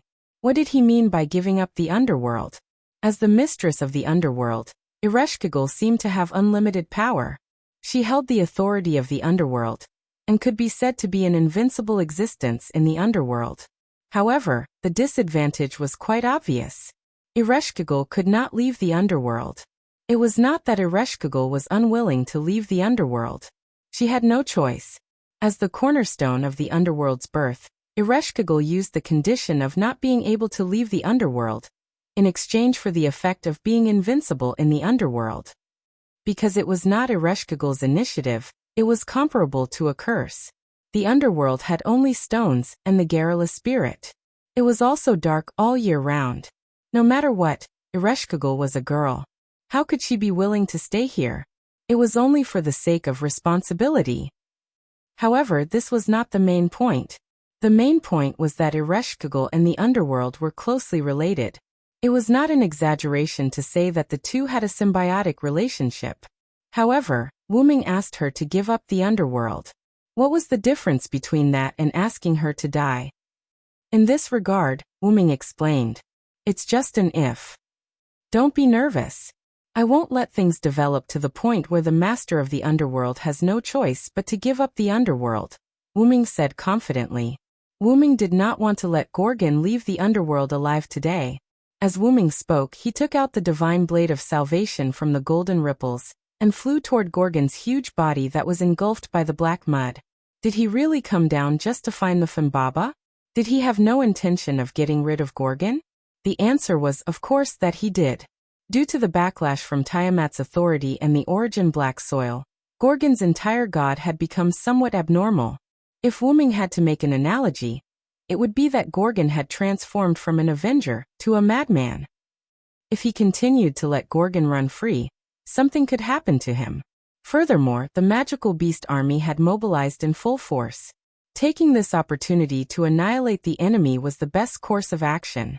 How long can you suppress Gorgon? Wuming suddenly asked Ereshkigal. Ereshkigal didn't react for a moment. Can you suppress Gorgon, who might go berserk because of the threat of death? Ahem. Yenryang, your self-righteous attitude is really annoying. Ereshkigal cleared her throat and unhappily replied to Wuming. Please answer truthfully. This is related to the following plan, as well as the situation of you and the underworld. At this moment, Wuming was like a god.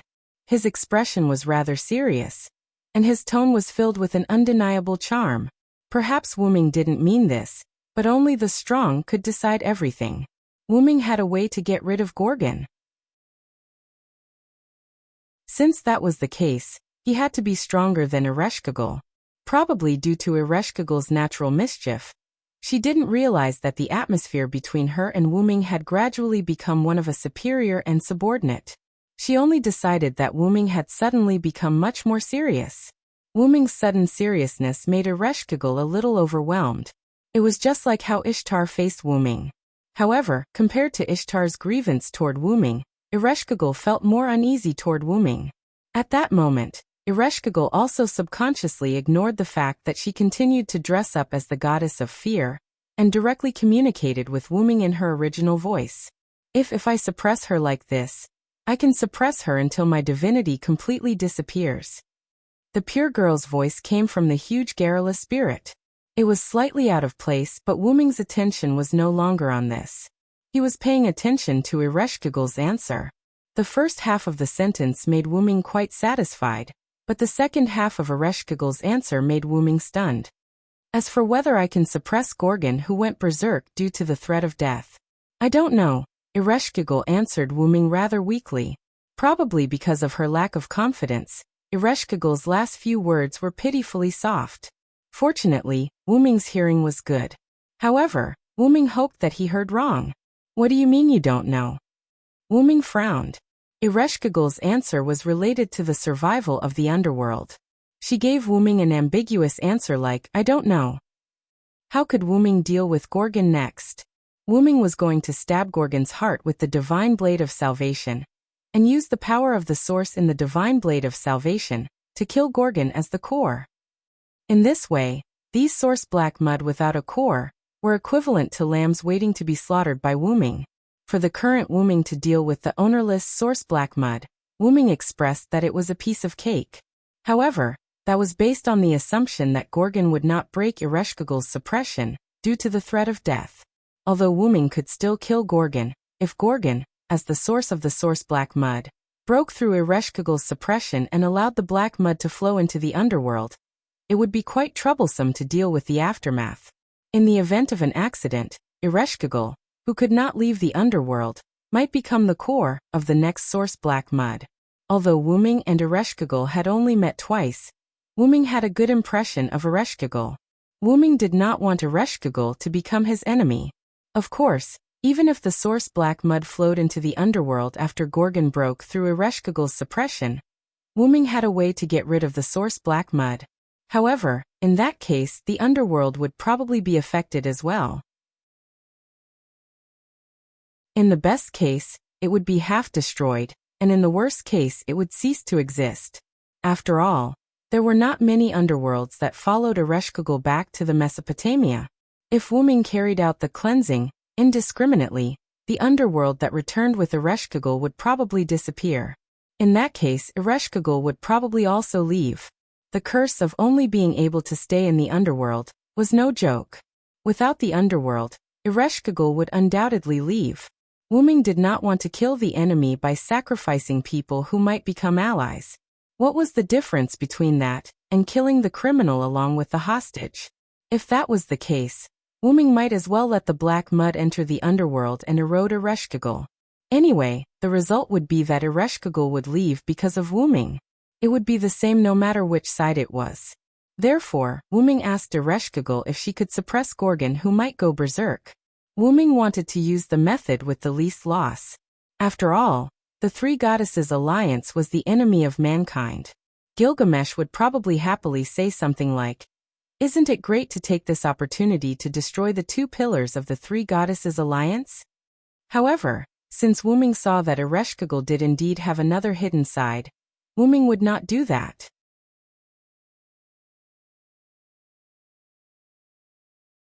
Chapter 983. Ereshkigal was obviously hiding something. Since Wuming did not kill the feathered serpent god when he captured her, and instead chose to rope her in after learning about her secrets, then Wuming would not attack Ereshkigal either. Wuming would make a decision after fully understanding Ereshkigal's situation. If Ereshkigal was really hiding something, then Wuming would try his best to rope in Ereshkigal.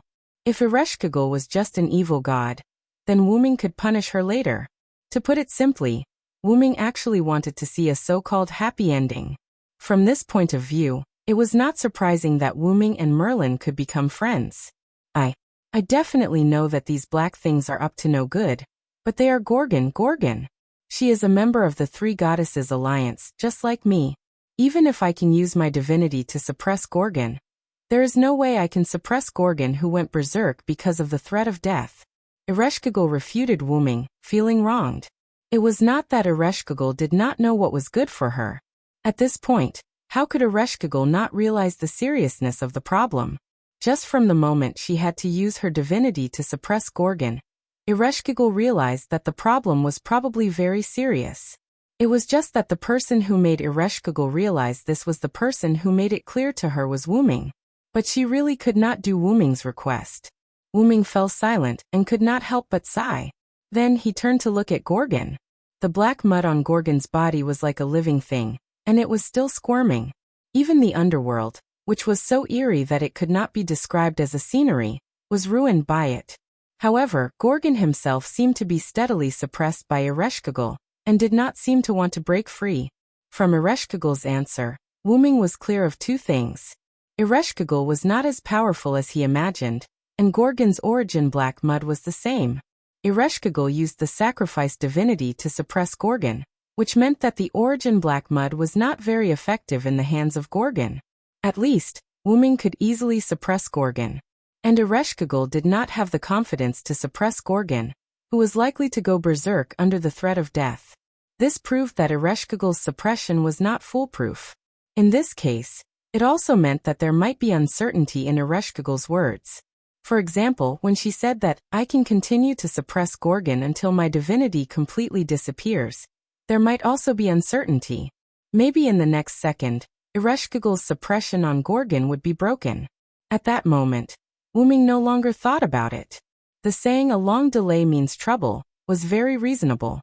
Wuming flew directly to Gorgon's heart, raised the blade of salvation in his hand, and aimed it at Gorgon's heart. Wuming was ready to smash a broken pot. Everything would work out when the time came. Anyway, he had smashed such a broken pot many times, so this time would not make a difference. Hey, don't be impulsive. I don't have the confidence to suppress Gorgon. Ereshkigal originally wanted to discuss with Wuming if there was any other way.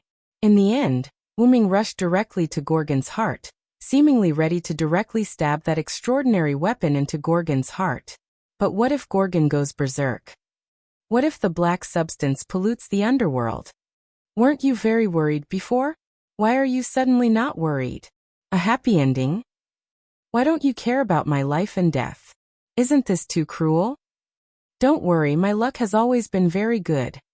Wuming's implication was that with his luck, even if it was a broken pot, he could still smash it into a good pot. Ereshkigal was dumbfounded. Wuming dared to gamble, but Ereshkigal did not dare to gamble. Could he be more reliable? However, Wuming ignored Ereshkigal. Instead, he directly injected an unprecedented amount of magic power into the divine blade of salvation. Perhaps it was because the underworld was extremely dark, but the divine blade of salvation also emitted an unprecedented light. Suddenly, the entire underworld seemed to be illuminated by sunlight. The underworld, which had never seen the light of day from the beginning, was illuminated by light. The garrula spirits hiding in the shadows were attracted by the light that scattered into the underworld, but because of the attribute restriction, they could not really touch the sunlight. They could only hide in the shadows and yearn for life. Even the undead yearned for the light full of life. No, it was more accurate to say that it was precisely because the undead had lost their lives that they yearned for the light that represented life. Not only the garrulous spirits, but Ereshkigal also had a change in her soul. My underworld is filled with light.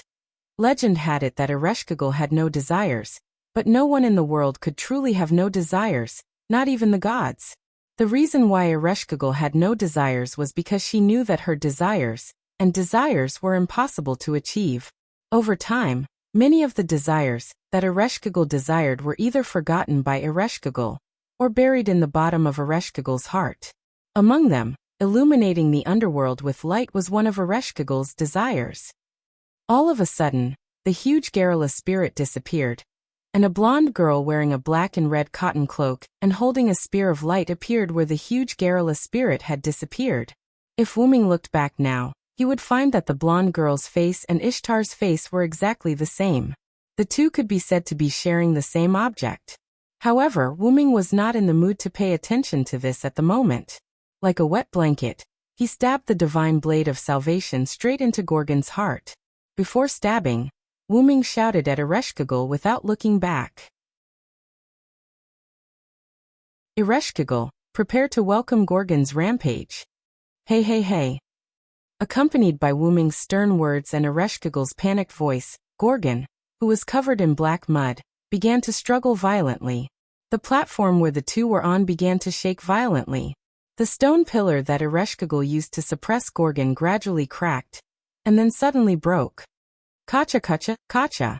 In just one exchange, almost half of the dozen huge stone pillars that suppressed Gorgon broke. Although the remaining half of the stone pillars were still intact, there were also cracks. With all the stone pillars broken, it was only a matter of time before Gorgon broke free. Please Meslamtia.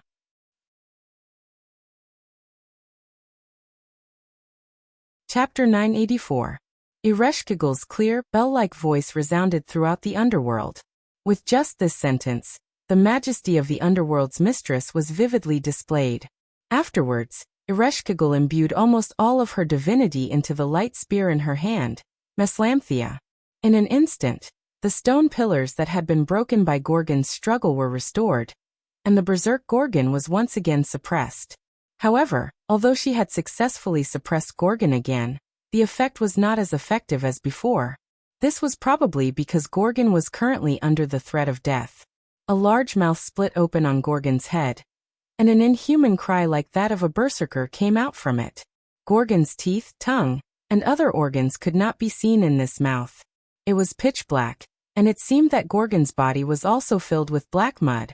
Countless snake hair mixed with black mud rippled around Gorgon's head. Probably because it was suppressed, although the snake hair fluttered, it was as if it was drunk and swaying. Not only that, the black mud flowed out from the cracks in the stone pillars, and began to gradually cover the surrounding space. It seemed that the method of mending the pen after the sheep was lost could not be compared to the previous method. Hey, Yenryong. Hurry up and think of something. I can't hold on for long. Ereshkigal gritted her teeth as she looked at Wuming, who was floating in the air. This was partly because Ereshkigal was dissatisfied with Wuming's inaction at the moment, and also because of the difficulty of forcefully suppressing Gorgon. Wuming ignored Ereshkigal's complaints and observed his surroundings. Kingu actually did not appear. Wuming said indifferently. That's right, Wuming was actually waiting for Kingu to appear. Wuming originally thought that Kingu would appear when Gorgon's life was in danger. After all, from all the previous signs, it was clear that Kingu's concern for Gorgon came from the bottom of his heart, and was not fake. But strangely, when Gorgon's life was in danger, Kingu did not appear. After all, Wuming had chased Kingu into the underworld. Kingu must be here to help Gorgon. Why didn't he show himself? Wuming shook his head. Wuming did not have the luxury of time to think. Since Kingu was not going to show up, he would have to ask Gorgon to leave today. I am the strongest and I hold victory in my hands. Be it human or demon. I am a person who can defeat all enemies, and I will defeat any enemy that stands in my way. Giants who possess unparalleled divine power, please help me. In an instant, Wuming's body exploded with extraordinary divine power. Golden light gathered on Wuming's right arm, forming a solid giant arm. Divinity. Ereshkigal was shocked. This was the underworld. Why wasn't the Hyenryong's divinity nullified? However, Wuming did not pay attention to Ereshkigal. Instead, he focused on Gorgon. Gorgon's rampage intensified as he sensed the threat of death. His huge body began to move violently as he once again let out that inhuman voice. "It's over, Gorgon." Wuming used his huge golden right arm to hit Gorgon's heart. Only the hilt of the divine saber of salvation was exposed. In the next second, the divine saber of salvation that was wreaking havoc in Gorgon's heart sank into Gorgon's body. Then Wuming released the true name of the divine saber of salvation, which had turned into his own noble artifact. "Purify her, divine saber of salvation Excalibur." The divine saber of salvation, which had completely sunk into Gorgon's heart, exploded with extreme power and reacted violently with Gorgon, who was completely covered by the black origin mud. This stimulation gave Gorgon a final burst of strength, and he instantly broke free from Ereshkigal's suppression. Ereshkigal slumped to the ground, and even Meslamtia fell out of her hand. The stone pillars around Gorgon were all shattered and turned into supersonic bullets, scattering in all directions. Just as they were about to hit the unprepared Ereshkigal, a figure blocked in front of Ereshkigal. This person was Wuming. Wuming raised the huge right arm of the giant incarnation and blocked Ereshkigal, helping Ereshkigal block the gravel that could have killed her at this moment. Thank you." Ereshkigal, who was sitting on the ground in a duck posture, was stunned, but she still blurted out the words of gratitude, although it was more or less unnatural. This made Wuming turn his head to look at Ereshkigal. Then, why did you save me?" Probably a little embarrassed by Wuming's gaze, Ereshkigal asked a question that was baffling to Wuming. After Ereshkigal asked this question, Wuming turned his head back and looked at Gorgon, who was about to die. "I don't need a reason to save people." "Ha!" Ereshkigal was shocked by Wuming's words. What kind of answer was that? There was nothing wrong with that statement, but Ereshkigal did not think that this sentence was suitable for Wuming. Wuming immediately changed his words. "I can't leave you in the lurch. You and I fought against Gorgon together, so we can be considered as half a comrade. Moreover, I am Ishtar's teacher. Even if we have only met twice, you are still Ishtar's sister, so you can be considered as half a student of mine." Wuming was implying that it was natural for teachers to protect their students. However, Ereshkigal thought that these reasons were a little far-fetched. Wuming naturally understood that these words were indeed far-fetched. In fact, Wuming's real reason was that he believed that there was a hidden reason why Ereshkigal became the enemy of mankind. Wuming didn't think that a person who would subconsciously say thank you to someone who helped him was a bad person. If such a person was a bad person, then those who really committed all kinds of crimes didn't even deserve to be called a bad person. Although Wuming had a real reason, Wuming would not say it out loud because it would be disrespectful to Ereshkigal. "I think you were forced. I think you are a good person, so I chose to save you."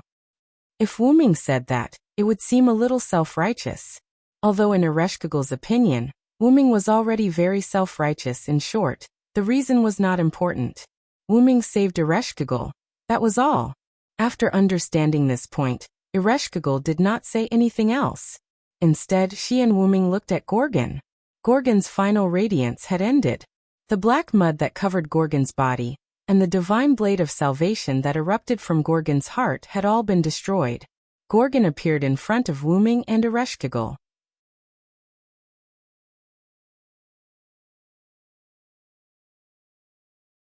Chapter 985. Hyenryong, you've won this time. As the saying goes, when a man is about to die, his words are kind. Gorgon, who was not a Khanate demon, was no exception. Gorgon, who realized that he was hopeless, did not have the viciousness of an avenger. Instead, he revealed the serenity of a young girl. At this moment, Gorgon's serenity reminded Wuming of two people. One was Anna, and the other was naturally Athena in the Godslayer world.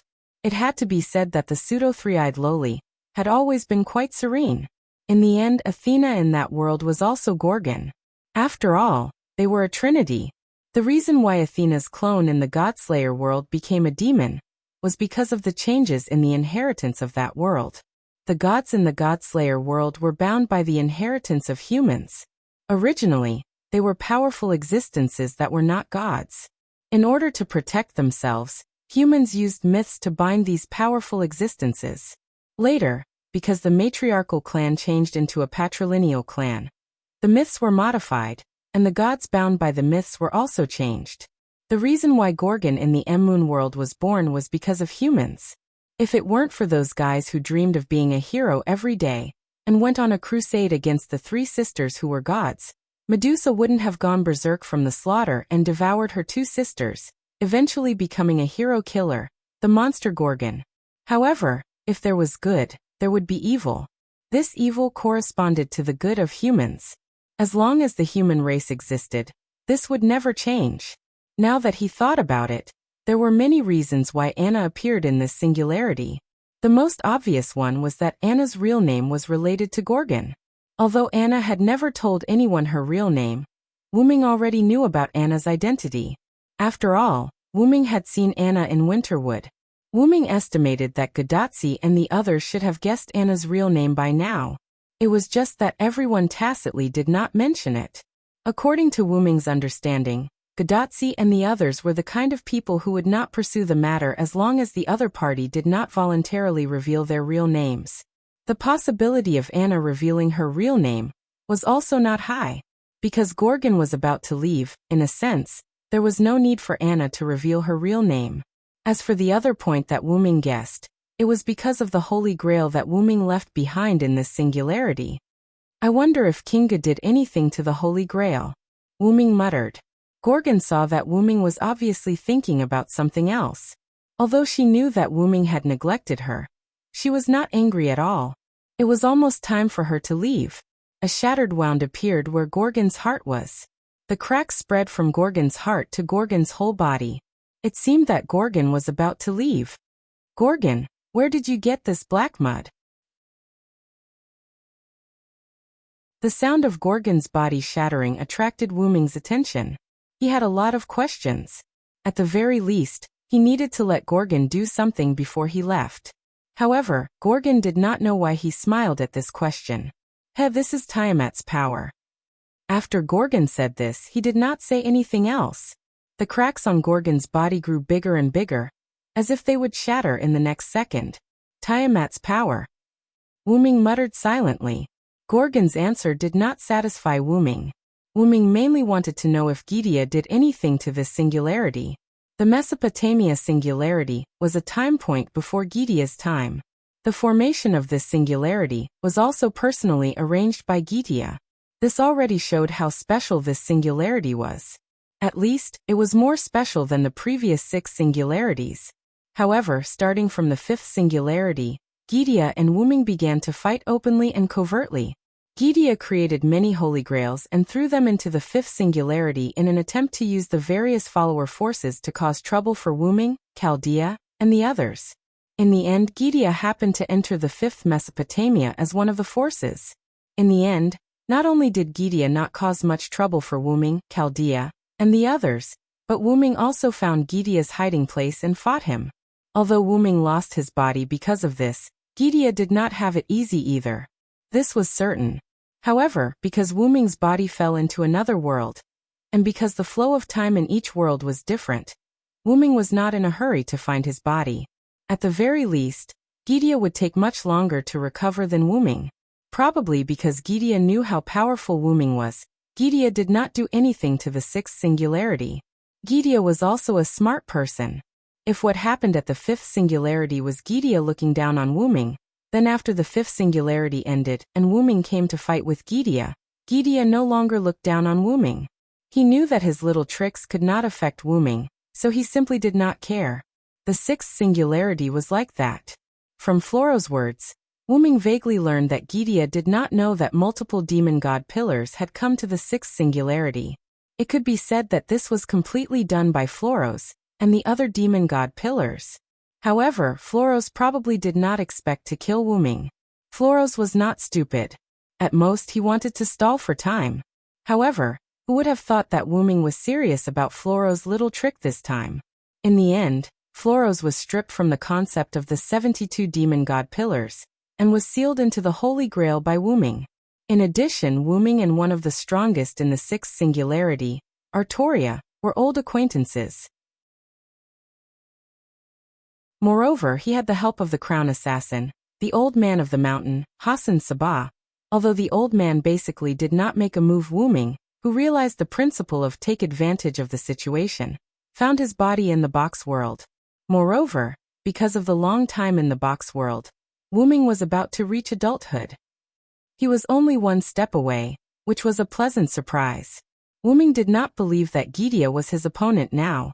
After the matter of the seventh singularity was over, and all singularities were repaired, Wu Ming would settle the score with Gidia. In short, although Wu Ming did not think that Gidia would do anything to the seventh singularity, the black soil that Gorgon had made Wu Ming suspicious. But since Gorgon said that it was Tiamat's authority, then it might really be Tiamat's authority. Putting aside whether Gorgon knew about Gidia's matter, even if Gorgon knew, if Gorgon did not want to say, Wu Ming would not force him. Just like how Wu Ming knew that Gorgon did not know that Anna had descended as a servant, he would not tell Gorgon about Anna.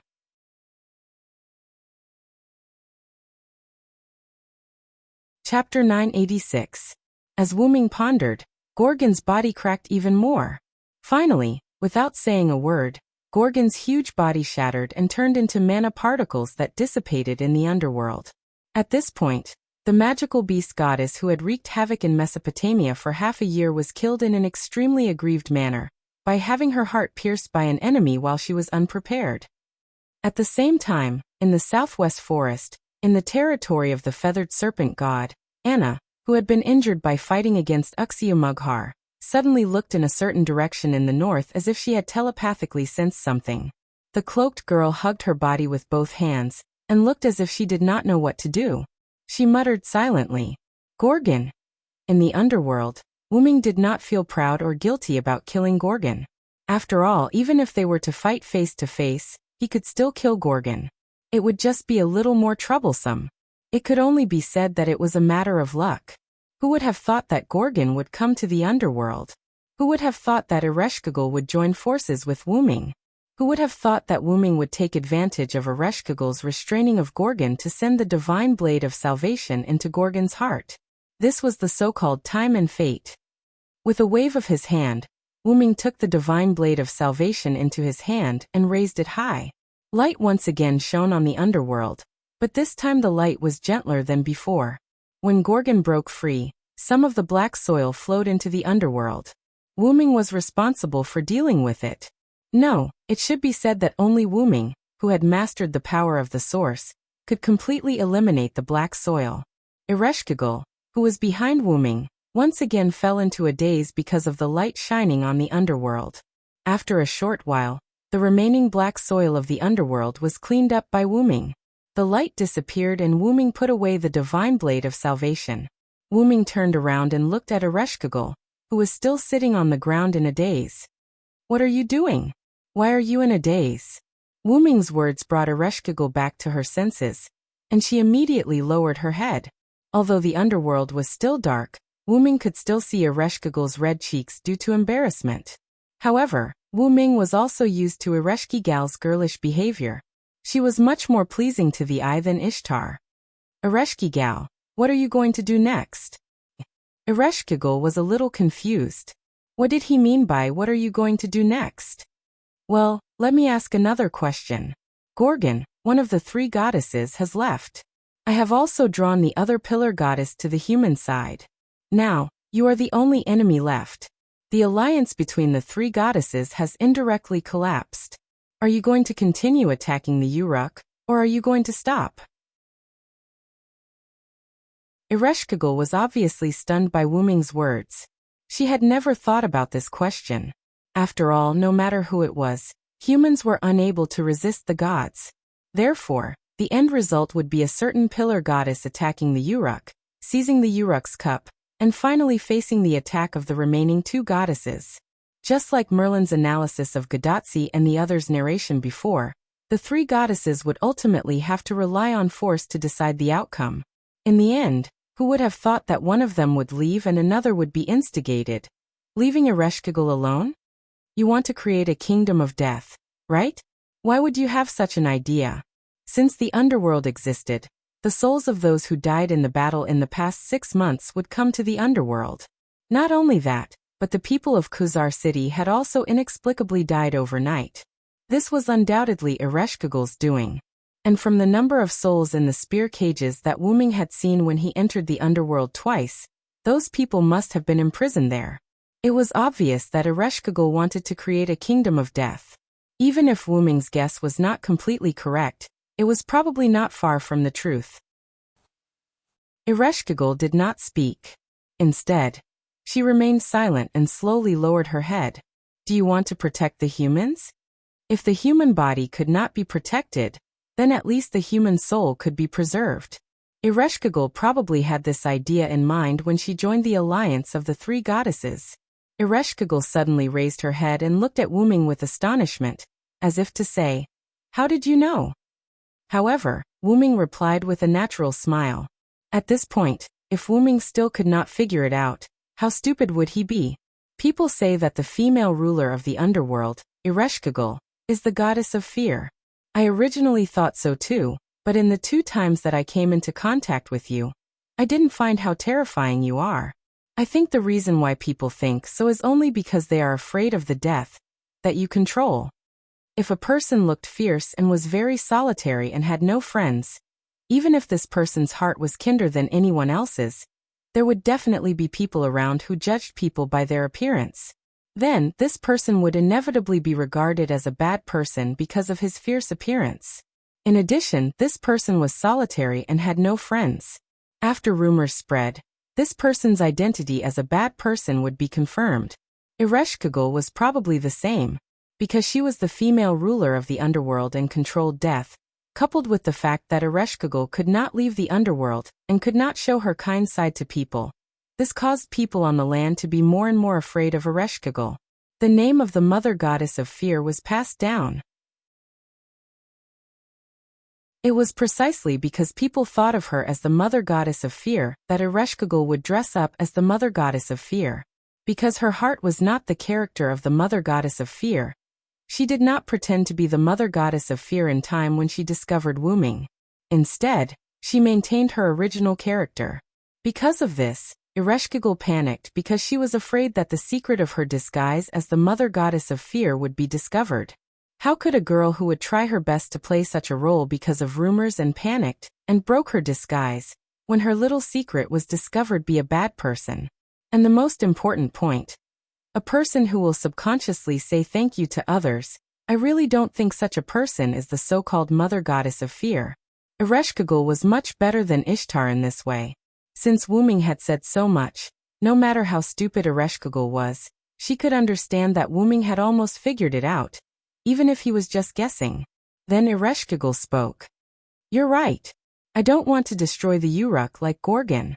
I only want to protect the souls of humans. Evil will also help humans in evil ways.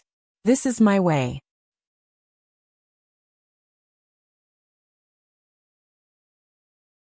Chapter 987. Wu Ming thought to himself, sure enough, learning from Ereshkigal and guessing on your own were 2 completely different things. When Ereshkigal admitted it, Wu Ming was also relieved. After all, this could prove that Ereshkigal and Quetzalcoatl were the same. They were both gods who cared about humans but used special methods to save them. So, back to my previous question. What are you going to do next? The only evil god in the 3 goddesses alliance who wanted to destroy humans had already left. And the other good god had long been instigated by Wu Ming. In the 3 goddesses alliance, only Ereshkigal was left.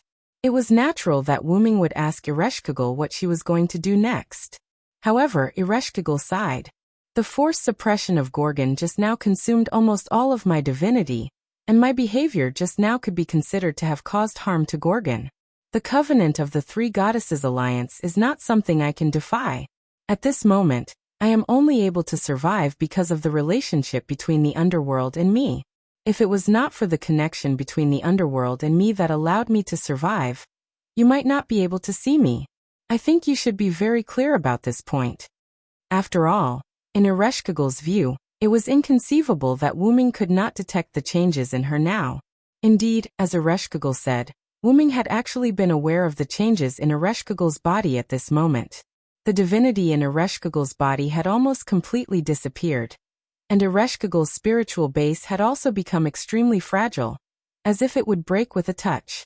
Ereshkigal immediately asked, "Why don't you just kill me directly? Right now, I am extremely weak. After all, I am a member of the Three Goddesses Alliance, an enemy of mankind." What Ereshkigal meant was that once she was killed, there would be no follow-up troubles. There would be no need to ask what Ereshkigal was going to do next, and there would be no need to worry that Ereshkigal would continue to deal with the humans. After she was killed, the Three Goddesses Alliance would truly collapse, and the humans would be saved. This singularity would also be fine. It was simply a profitable business. However, Wuming shook his head. "I can even spare the good gods who do evil, so why can't I spare the evil gods who do good?" Ereshkigal was stunned. She knew that Wuming was comparing her to Ishtar. Indeed, although Ishtar was a good god, Ishtar often did some evil things. Although the degree of evil was not high, the sentence "do not do evil because it is small" was always useful. On the other hand, Ereshkigal was an evil god in name, but she joined the Three Goddesses Alliance to deal with the humans in a roundabout way. She thought that she could not save Mesopotamia, so in order to save the humans, she chose to collect the souls of the humans and store them in the underworld to save them. Ereshkigal's approach was somewhat similar to that of Artoria, who had the Holy Lance, but after all, they were different. After all, Ereshkigal only preserved the souls of the humans. Ishtar and Ereshkigal were different sides of the same divinity, so it was natural to compare them. The enemy of the humans is not the Three Goddesses Alliance. The only enemy of the humans is the goddess of warcraft. Ereshkigal and Quetzalcoatl did not join the Three Goddesses Alliance with the purpose of destroying the humans. They joined the Three Goddesses Alliance to help and save the humans. "But Gorgon has already been destroyed by you, right?" Without talking about the goddess of warcraft, Wuming directly answered Ereshkigal. "On the other hand, didn't I say that I am Ishtar's teacher, and you are Ishtar's sister, so you are also half my disciple? The mistakes made by the disciple should be corrected and made up for by the teacher. Although it is natural for the teacher to punish the disciple, your safety is also part of my responsibility. After knowing your secret, if I still choose to kill you, then it is really my fault. And if Ishtar knows about it, she will not forgive me."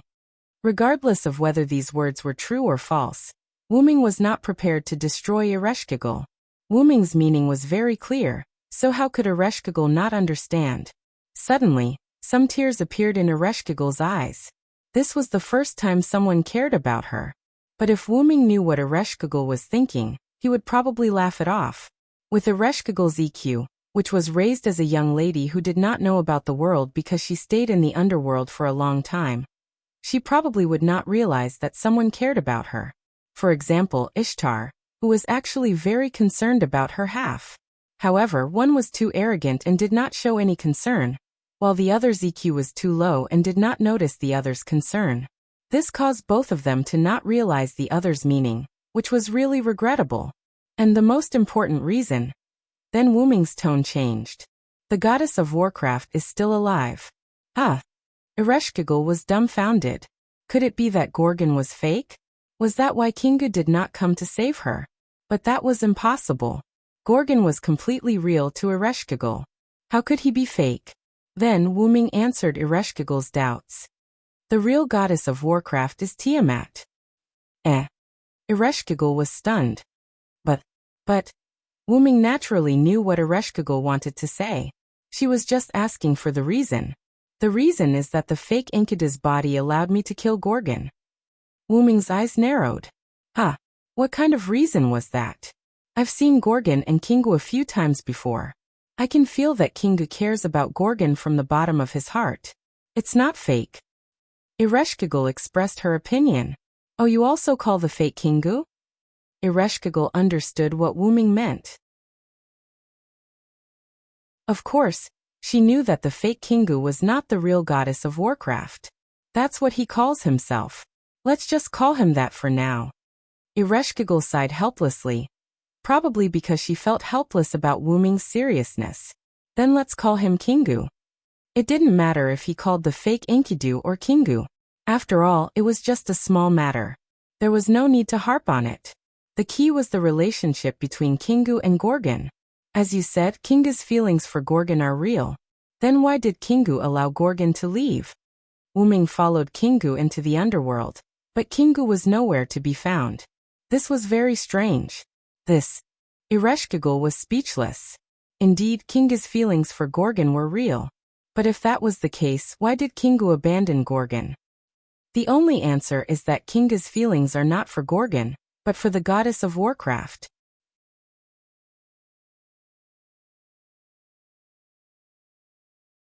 Chapter 988. It was obviously wrong to say that Gorgon, who held part of Tiamat's authority, was not the goddess of magical beasts. However, it was also wrong to say that Gorgon was the goddess of magical beasts, because Gorgon did not have the authority to give birth to magical beasts. Gorgon had only borrowed Tiamat's authority. That was why Kingu often called himself the son of the goddess of magical beasts, and not Gorgon's son. Even if Gorgon is dead, the goddess of magical beasts is still alive. That's why Kingu abandoned Gorgon. The underworld extended in all directions, and there were many stone pillars and bridges. It was not difficult to circle around Wuming and return to the surface. Meanwhile, Wuming was chasing after Gorgon and Funbaba, and neglected Kingu. Ereshkigal was suppressing Gorgon at the time, so it was normal that she did not notice Kingu's location. Ereshkigal closed her eyes for a few seconds before opening them again. There is no sign of Kingu in the underworld, only a trace left behind by him. Ereshkigal was, after all, the ruler of the underworld, and it was not difficult for her to detect the creatures in the underworld. It's just as you said. Kingu abandoned Gorgon. Ereshkigal could not help but sigh. Although they were on different sides, Ereshkigal felt a little sad for Gorgon. No matter how many excuses he had, Kingu betrayed Gorgon. Betrayal was the only thing that made one's heart turn cold. This was a topic that no matter which dynasty, whether human or god, would sigh endlessly. Then Ereshkigal realized a problem. Wait. If the goddess of magical beasts is not Gorgon, but Mother, where would Mother be hiding? The Mesopotamia looked very big, but it was only a small area. The surface of the Mesopotamia was divided according to the forces, and most of the underground was occupied by Ereshkigal's underworld and Zhuge Kongming's noble phantasm. Tiamat's body was extremely huge, and it was said that her body was that of the dragon god. There was no place for her to hide. There was another important point. Tiamat was once exiled by the gods into the void, and it was not a place where one could casually come and go. If Tiamat could come out of the void, she would not have come out at the end of the gods' era. Ereshkigal's words reminded Wuming of the Persian Gulf. The dream he had about Tiamat was that he was in an ocean full of black mud. At that time, Wuming fell asleep near the Persian Gulf, and the Persian Gulf was connected to the Indian Ocean. It was easy for it to accommodate Tiamat's legendary huge body. Therefore, Tiamat was most likely hiding in the Persian Gulf.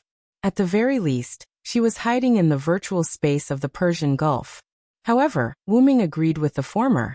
Tiamat will definitely come out of the void. There is no doubt about that. Tiamat's authority was not so easy to take.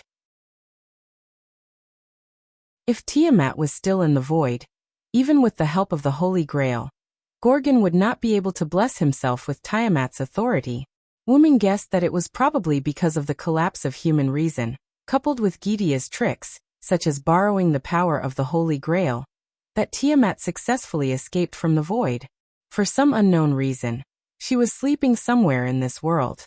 Kingu was either simply there to meet up with Tiamat, or he was there to awaken the sleeping Tiamat. Wuming believed that it was the former. The black mud only appeared on Gorgon's body, and it did not invade the land. This means that Tiamat definitely hasn't come to this land yet, or she is also sleeping. In this regard, Ereshkigal nodded in agreement. If Tiamat had appeared in Mesopotamia, perhaps humanity would have been finished long ago, and they would still be able to resist for half a year. As the only native god in Mesopotamia's Sumer pantheon, it could be said that no one understood Tiamat's power better than Ereshkigal. Although she wasn't like Ishtar who could freely roam the world, Ereshkigal wasn't the kind of person who didn't care about worldly affairs. Ereshkigal was indeed quite reclusive, but not to mention that the Garrula spirit would bring her news of the surface, as her divine authority, peddling, would also tell Ereshkigal stories of the surface from time to time, whether it was about humans or gods. Otherwise, if Ereshkigal had stayed in the underworld for tens of thousands of years, she wouldn't have gone crazy from boredom. At the very least, Ereshkigal wouldn't be like a young lady who lived in a boudoir like she was now. It had to be said that time could erase the soul of an intelligent creature, but it could also erase the soul of a god.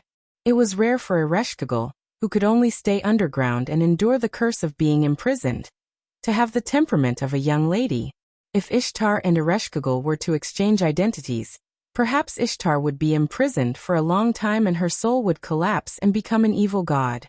Of course, this was only an if. After all, Ishtar's personality was cultivated. If they were to exchange identities from the beginning, the outcome would be unpredictable. All in all, Ereshkigal was a god after all. Even if she didn't understand the affairs of the humans on the surface, she wouldn't and couldn't not understand the affairs of the gods. Gods wouldn't change for millions of years, unlike humans who would change dynasties in less than 100 years, or even a dozen years. The mother has an ability called immunogease, also known as cell coercion. It can transform the captured life forms into creatures that will completely obey the mother's orders and become the enemy of humans. This is the mother's most powerful and terrifying ability. Hearing Ereshkigal's explanation, Wuming felt that this was similar to the black root mud.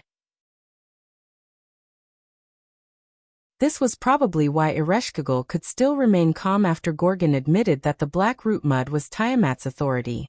However, Ereshkigal didn't know that the black root mud in Gorgon's body was the black root mud. Wuming wouldn't mistake it. What was strange was that Gorgon clearly possessed the black root mud, but Gorgon said that it was Tiamat's authority. After all, Ereshkigal was a cornerstone that had been in the underworld since birth. It wasn't surprising that the black root mud Gorgon mentioned was Tiamat's authority. It could only be said that either Gorgon was lying, or Tiamat possessed the black root mud. In other words, her own authority had fused with the black root mud, which had a very similar effect. This wasn't good news.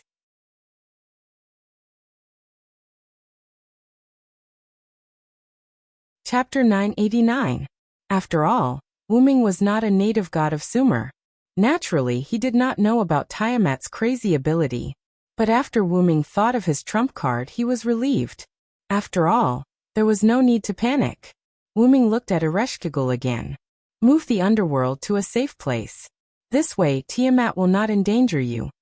As long as the underworld was moved to the north or below the mountains, as long as the underworld was not connected to the surface, Tiamat would not affect Ereshkigal underground.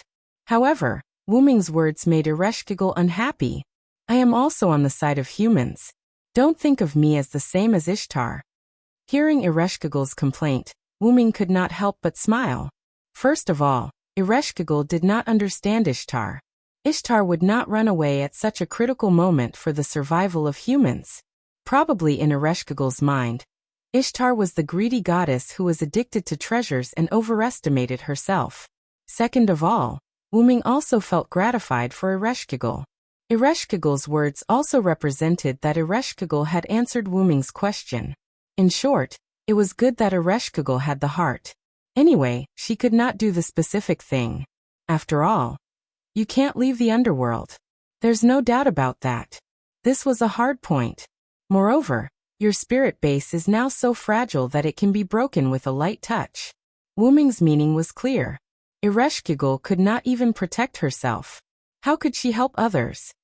Ereshkigal once again fell into a state of embarrassment and blushed. This was something that couldn't be helped. After all, Wuming was right. Just stay in the underworld obediently. When the surface can't hold on any longer, I'll come to you for help. At that time, you won't be able to refuse even if you want to. Wuming said jokingly. Then in a flash he appeared on top of Funbaba. Remember to release the souls of the citizens of Kuza. Their bodies are still intact in the bottom level of the Uruk's divine tower. As for those who died in battle, they were truly dead. Even if their souls were released, they could not be resurrected. Alright, I got it. Probably no one had ever treated Ereshkigal so rudely before. This made Ereshkigal a little uncomfortable. She didn't even know how to react.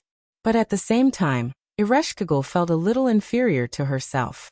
Her whole face showed an "I'm very sad" atmosphere. Wuming, who was sitting on Fimbaba's back, saw Ereshkigal's expression. He didn't know whether to laugh or cry. Ishtar was a little childish. Then Wuming suddenly said, "You're Ishtar's sister. No matter what, you have to be more elegant than Ishtar." Elegant? Ereshkigal silently analyzed this word. While Ereshkigal was analyzing elegance, Wuming silently chanted a sentence. "With my spirit of speech, let the justice of the world appear." A golden short sword appeared in Wuming's hand. Since Ereshkigal was not confident, then he would help her.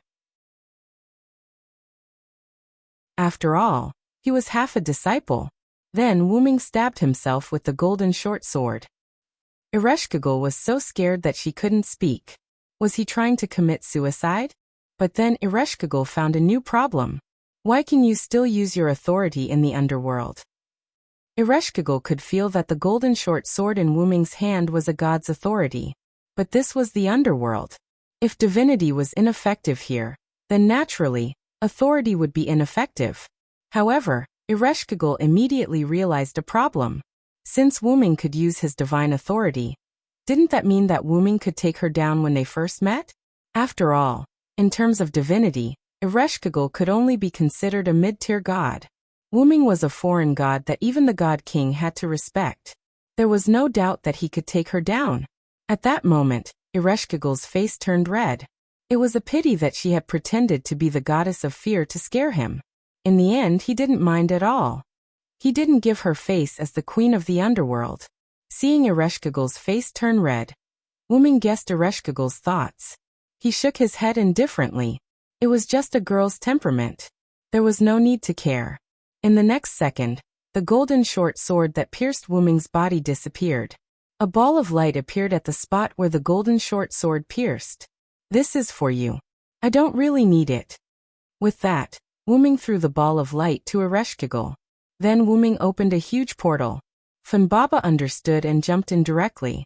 Ereshkigal, who subconsciously caught the ball of light, hugged it with both hands. It could be said that Ereshkigal was still sitting on the ground at this moment. If Ereshkigal was standing, she would definitely stagger a few steps when she caught the ball of light.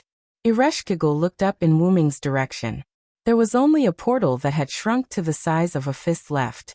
Then, Ereshkigal looked down at the ball of light in her arms. With this look, Ereshkigal suddenly found something wrong.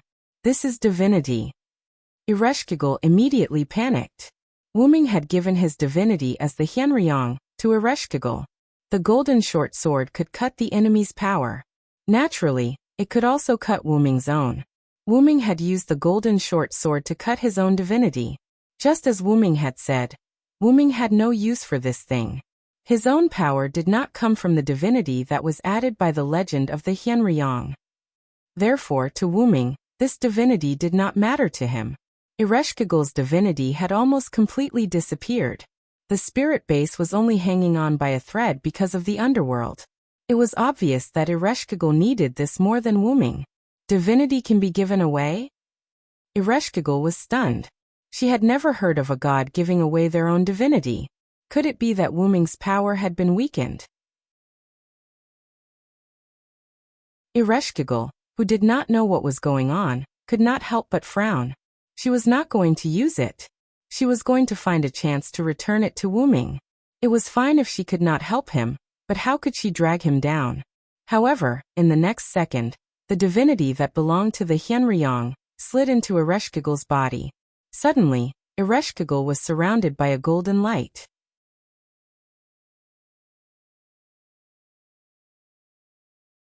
Chapter 990. Ereshkigal was confused once again. However, there was something else that made Ereshkigal even more confused. Beside Ereshkigal, there was a black-haired little girl wearing a robe and holding a staff. The little girl looked at Ereshkigal, and Ereshkigal looked at the little girl. The two of them stared at each other. Brother Wuming? The little girl looked at Ereshkigal with a tone of speculation, disbelief, and suspicion. Brother? Wuming? Ereshkigal repeated the little girl's words, and showed an even more surprised expression. Who is Brother Wuming? On the surface of Mesopotamia, in a dense forest far away from the underworld, a huge black-purple ripple appeared here, and then a huge green creature walked out, and there was an extraordinary figure sitting on its back. The two of them were Finbaba and Wuming, who left through the portal, and this dense forest was Quizzard's territory. Pa! Wuming snapped his fingers and closed the portal. Even the rules of the underworld could not restrict Wuming, so the underworld naturally could not restrict Wuming. Ereshkigal is really an interesting person. It's a pity that I can't stay for a while longer. Wuming recalled Ereshkigal's shocked expression, and his face was filled with joy. Woo-woo, Finbaba called out twice, and it seemed like it did not understand Wuming's words. Wuming laughed, and then shook his head. It was normal for Finbaba not to understand Wuming's joy, and Ereshkigal might not understand Wuming's meaning. But then, Wuming could not laugh anymore.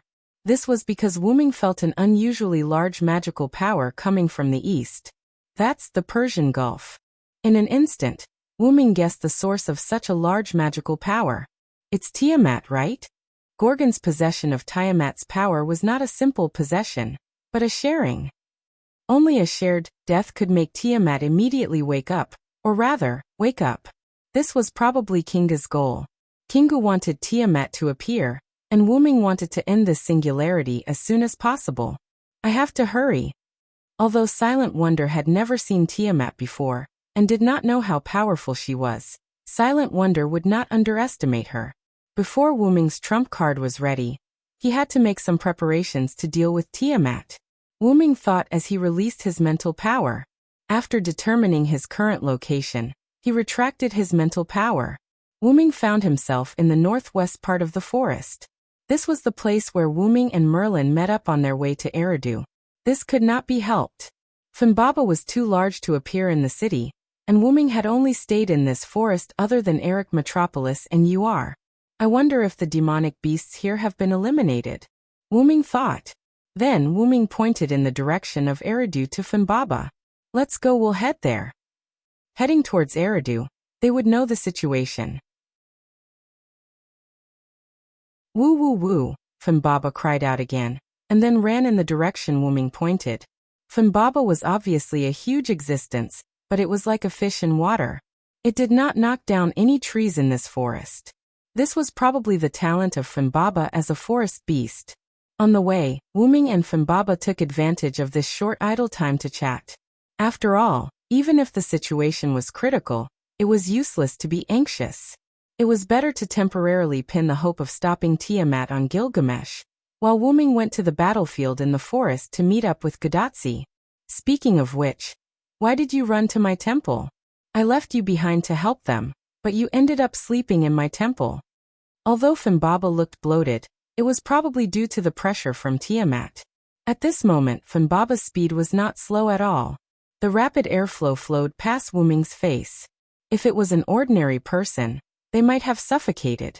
However, no matter how fast the airflow was, Wuming's words fell into Finbaba's ears. Woo woo woo. So that's how it is. It's not used to being away from Yggdrasil, so it fell asleep. This was something that Wuming did not expect. After all, Finbaba was a mythological beast and not a life in Yggdrasil. In Wuming's opinion, even if Finbaba was separated from Yggdrasil, it would not be a big problem. However, who would have thought that Finbaba had been fused with Yggdrasil for a long time? And the sudden separation would have a mental impact on Finbaba. Fortunately, the impact was not big. Then you come back first. Wuming said, opened the dragon nest space, and took out Yggdrasil. Wuming did not mean to let Finbaba return to Yggdrasil. Wuming meant to let Yggdrasil integrate into Finbaba's body. The two had already formed a symbiotic relationship, and it was not a problem at all who was in whose body. Wuming held Yggdrasil in a reverse grip and stabbed Yggdrasil into Finbaba's body that was full of green hair, but there was no bloody scene. The moment Yggdrasil came into contact with Finbaba, it turned into energy from the spearhead and integrated into Finbaba's body bit by bit. After Finbaba accepted Yggdrasil, it seemed to have strengthened a lot, and its speed became faster. Stop.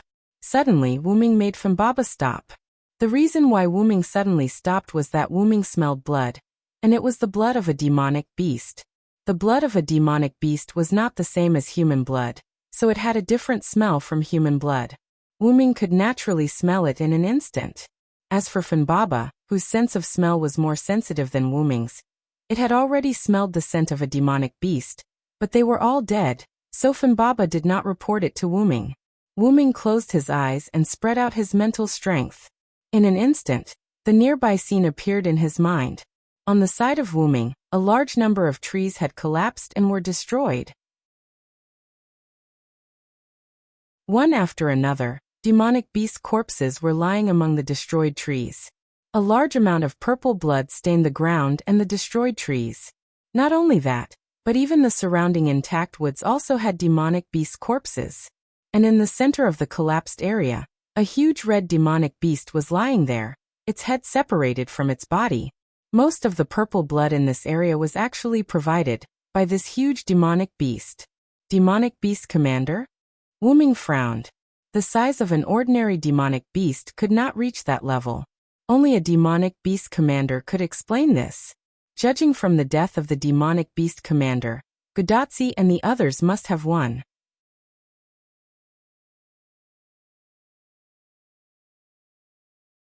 Chapter 991. Gudatsi and the others had most likely returned to Eric Metropolis, but he didn't know how many casualties there were.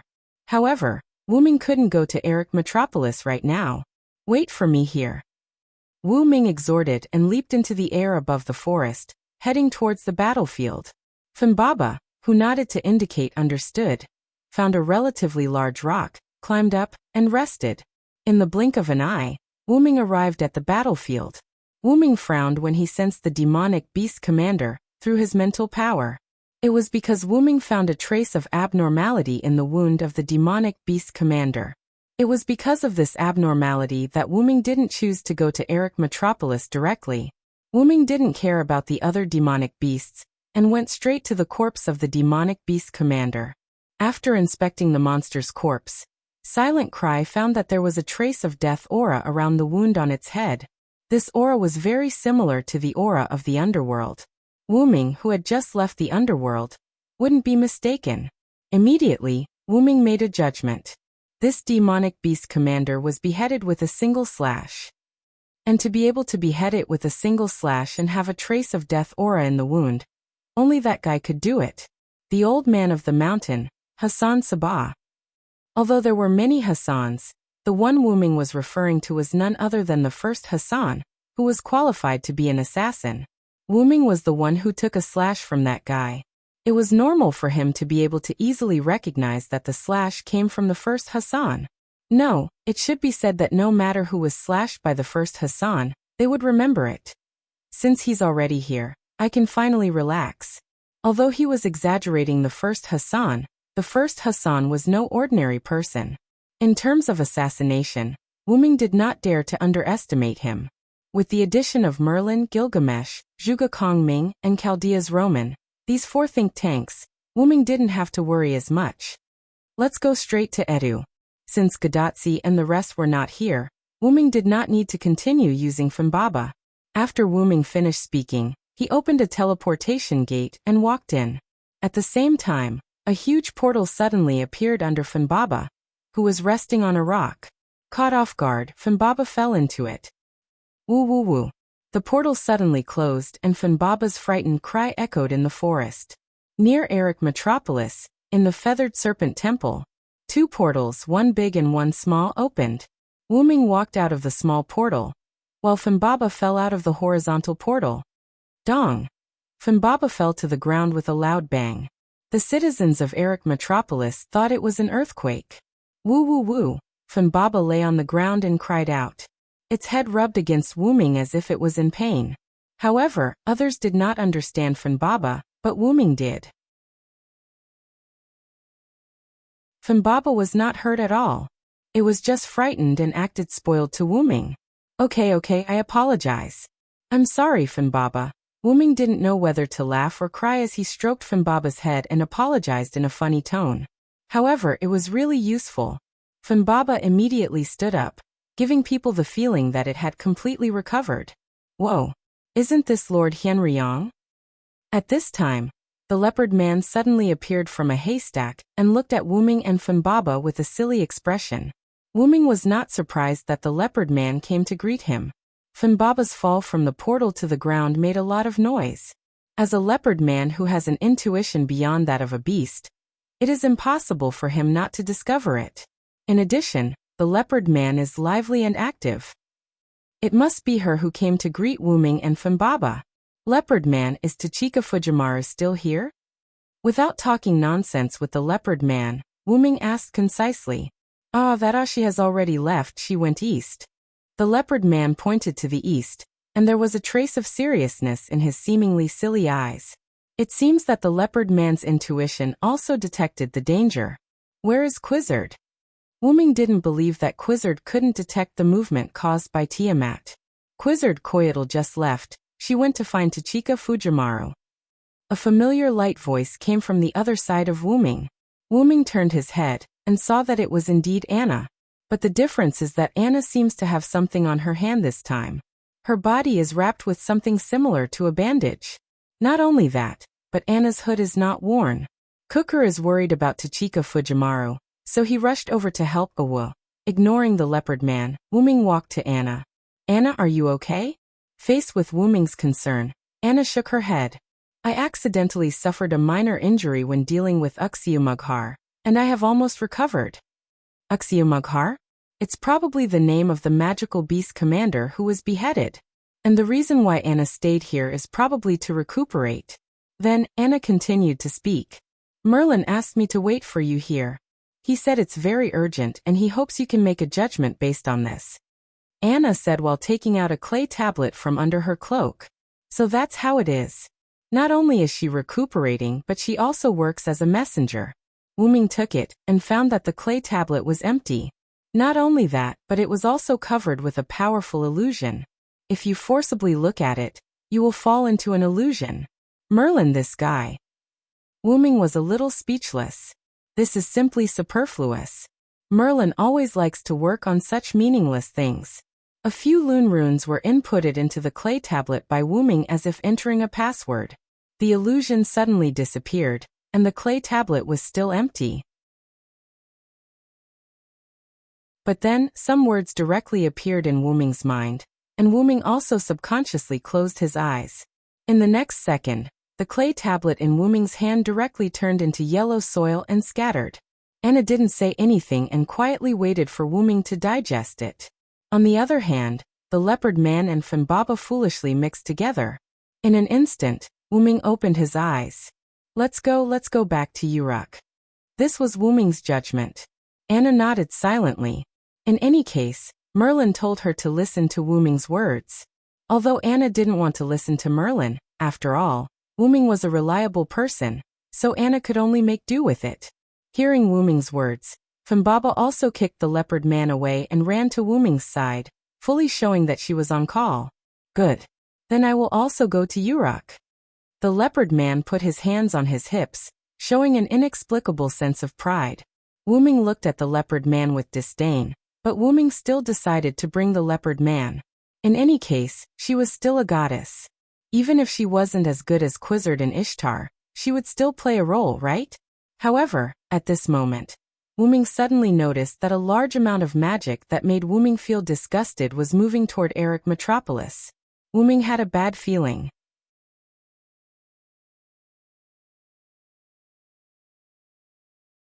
Chapter 992. Quizzard's shrine wasn't in Eric Metropolis, but next to Eric Metropolis.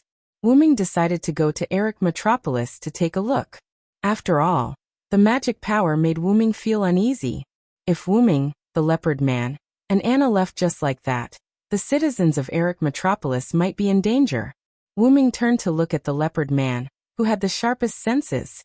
At this moment, the leopard man narrowed his eyes and looked in the direction of Eric Metropolis. It seemed that the leopard man had also noticed the disgusting magic power. Let's go to Eric Metropolis first. Eric Metropolis. The citizens of Eric Metropolis were living their lives day after day. Although they were living in fear for a short period of time because of Quizzard, Eric Metropolis had returned to its previous daily life because of Wooming pulling the feathered serpent god into his group. As the saying goes, those who rely on the mountain live off the mountain, and those who rely on the river live off the water. After all, there were changes in the surroundings of Eric Metropolis. With the consent of Quizzard, the people would enter the jungle from time to collect some items for their daily life. After all, this jungle was moved by Quizzard based on the jungle in South America. There were plenty of resources, whether it was water, fruit trees, or herbs, they were all abundant. However, because the trees were full of water, they weren't suitable for firewood. But the former was enough for Eric Metropolis. In addition, the jungle would drive away the magic beasts, and the leopard man and his subordinates would occasionally help to collect. The citizens of Eric Metropolis were living a good life. As usual, the citizens of Eric Metropolis returned to Eric Metropolis after collecting the resources from the jungle. But the difference was that when they returned, someone greeted them at the entrance of the city. "Thank you for your hard work, everyone. Let's take a rest here." The person who spoke was a seemingly noble woman who was dressed elegantly and wore a veil. Even with the veil covering her face, the woman's beauty was obvious. However, no one was captivated by the woman because her status made them subconsciously respect her. "Lady Siduri, thank you for waiting for us here." A person who seemed to be a leader replied to Siduri with incomparable respect. This woman was Siduri, who had rushed over from Uruk with Gadatsi and the others. For some reason, Siduri was left behind. When she heard that the people who went out were about to return, Siduri volunteered to wait at the entrance of the city. Siduri didn't know what she should do. Because of Hyunryong's identity as the chief priest, the citizens of Eric Metropolis respected her very much. They didn't let her do any dirty work. More importantly, the living habits of Eric Metropolis had changed because of the jungle. Siduri, who didn't know about this at all, couldn't force herself to do any work. She might even be more of a hindrance. That was why Siduri was waiting at the entrance of the city to welcome the people who returned. She could only play a role in this aspect for now. The people sat down in the open space to rest for a while, and Siduri looked at the resources that the people had collected. "It seems like we didn't get much this time." Even though Siduri hadn't seen what the previous harvests were like, Siduri could tell at a glance that they didn't get much this time. After all, the amount this time was pitiful. The people only had a few jars of water and some fruits with them. That was all. The resources around here are almost all collected. Lord Leopard Man and the others lost some of their men to fight the monsters. There are many things that we can't collect by ourselves. Although they didn't get much, the leader's face was full of gratitude and guilt. Not only the leader, but the others were also the same. They were not uncivilized people. They were protected by the forest and the gods, and they were able to obtain resources that they had never seen before. The most important thing was that they were able to survive in this land that was filled with magical beasts. Just this last point alone was enough to satisfy them. That was why they were so grateful. As for the guilt, it was because many of the orcs under Leopard Man died in the battle with the monsters. After all, they were fighting the monsters for Eric Metropolis, so it was natural for them to feel guilty. Alright, it's all in the past. Organize the resources and go back to see your families. Yes. Lord Siduri. Siduri was like an angel. The fatigue of the people who went out to collect resources was instantly cleared away. However, at this moment, a clacking sound suddenly came from the dense forest behind them. Everyone turned their heads to look. They really couldn't imagine what could make such a strange sound. It couldn't be a monster or an animal because such a sound couldn't be made by living creatures. The trees in the jungle began to shake, and the bushes rustled. A brave citizen of Eric Metropolis walked over with a knife in his hand. He was about to check it out when he arrived in front of the bushes. But in the next second, a pitch-black cone-like object suddenly pierced the man's chest. In an instant, the man's chest was pierced and blood spurted out. Then, the thing that pierced the man's chest walked out. Everyone present was shocked. What kind of strange thing was this? A pitch-black creature with arthropods appeared in front of them. Its head did not have any facial features, only a slanted mouth. A large red snake head dangled out of its mouth in an extremely disgusting manner. Its mouth full of neat white teeth did not make people feel at ease, and together with its pitch-black body, it made people feel extremely disgusted. The humanoid body under its head was rather weak and delicate, and its legs had degenerated into two thin lines. It looked like it had completely lost the ability to walk. On the other hand, the monster had 4 arms that resembled appendages. 3 of the 4 arthropods with sharp ends were scattered in 3 directions as support for the weak body. The 4th arthropod held the man whose chest was pierced. Blood flowed all over the ground in the blink of an eye. The people who were struggling before were basically motionless now. ZSYYSNRLDSDZSCRN. Some words that people couldn't understand came out from the mouth of this strange thing that they had never seen before. Everyone who heard it felt uncomfortable. Coupled with the appearance of this unknown thing, it was a complete visual pollution. There was no doubt that the demonic beasts were wreaking havoc on this land. Although the people of Ailadu were protected, it was precisely because of this that they had nowhere to vent their frustrations unless they went to the battlefield. Their nerves were now extremely sensitive and tense. And now their tense nerves seemed to have been cut by this visual pollution. Many people felt despair, fear, and terror in their hearts. And in the next second, this fear intensified.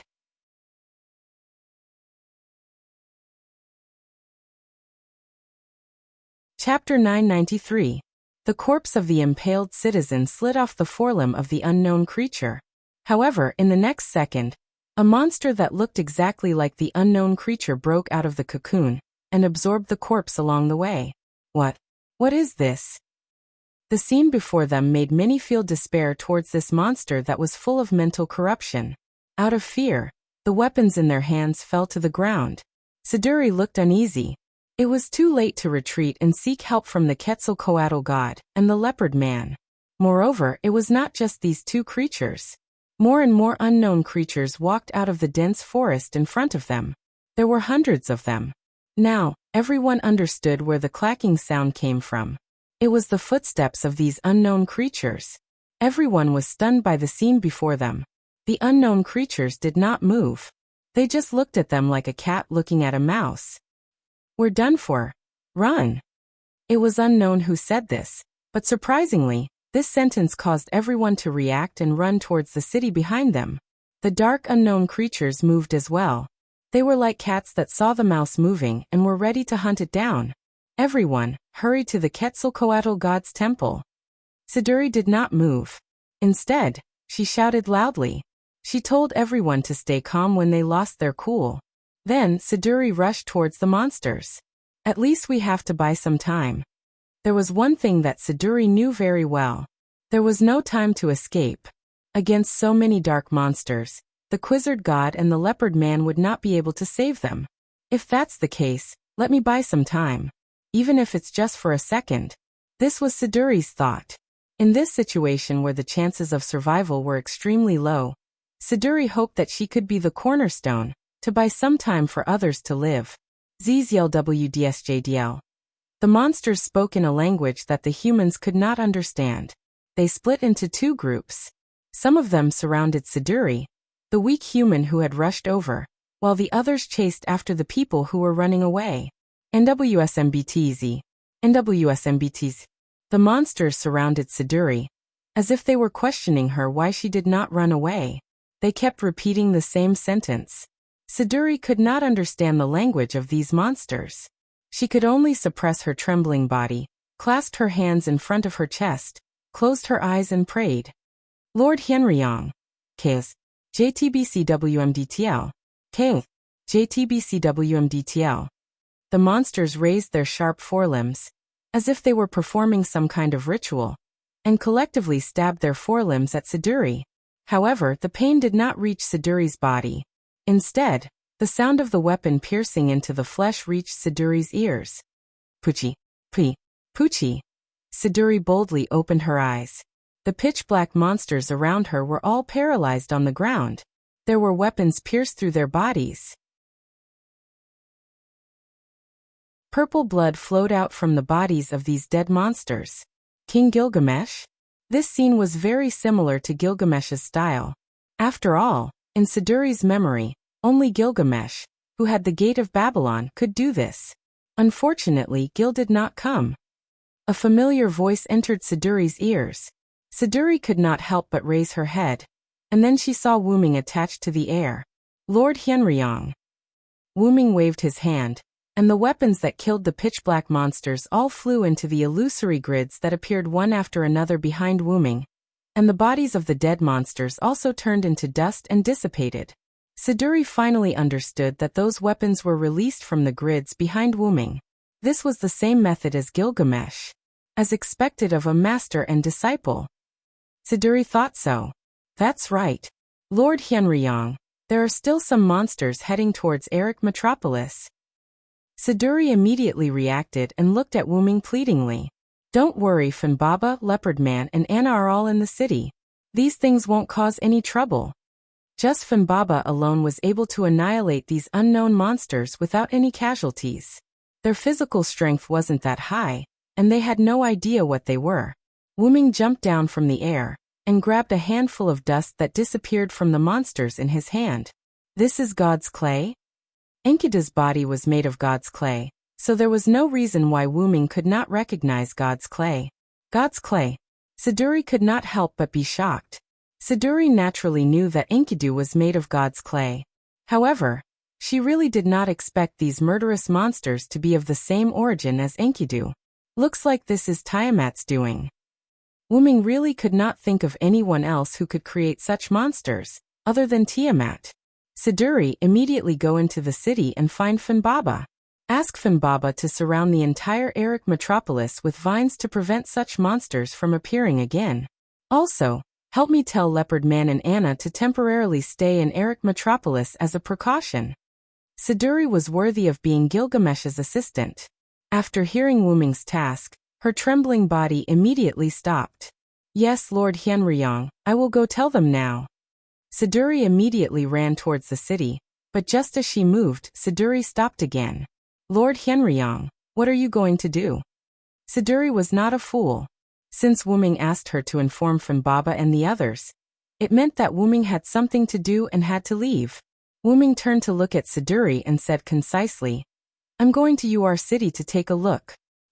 UR City and Erich Metropolis were the only two cities left in the jungle. It did not mean that the people in the other cities in the jungle had died. These people had gathered in UR City and Erich Metropolis and were protected by Quizzard's reign of terror. It was not until Wu Ming roped in Quizzard that the two cities returned to normal. Moreover, UR City and Erich Metropolis were cities not far from the Persian Gulf. If these monsters all landed in the Persian Gulf where Tiamat was, the monsters may have also attacked UR City. Wu Ming, who had been to UR City, directly came to the entrance of UR City with a portal. Wu Ming used his telekinesis to fly into the air and overlooked UR City. It could only be said that as Wu Ming expected, the dark monsters in the city had begun to hunt humans. Wu Ming even saw two humans fighting in the encirclement of monsters. Obviously, these monsters were holding a game with simple rules but extremely disgusting.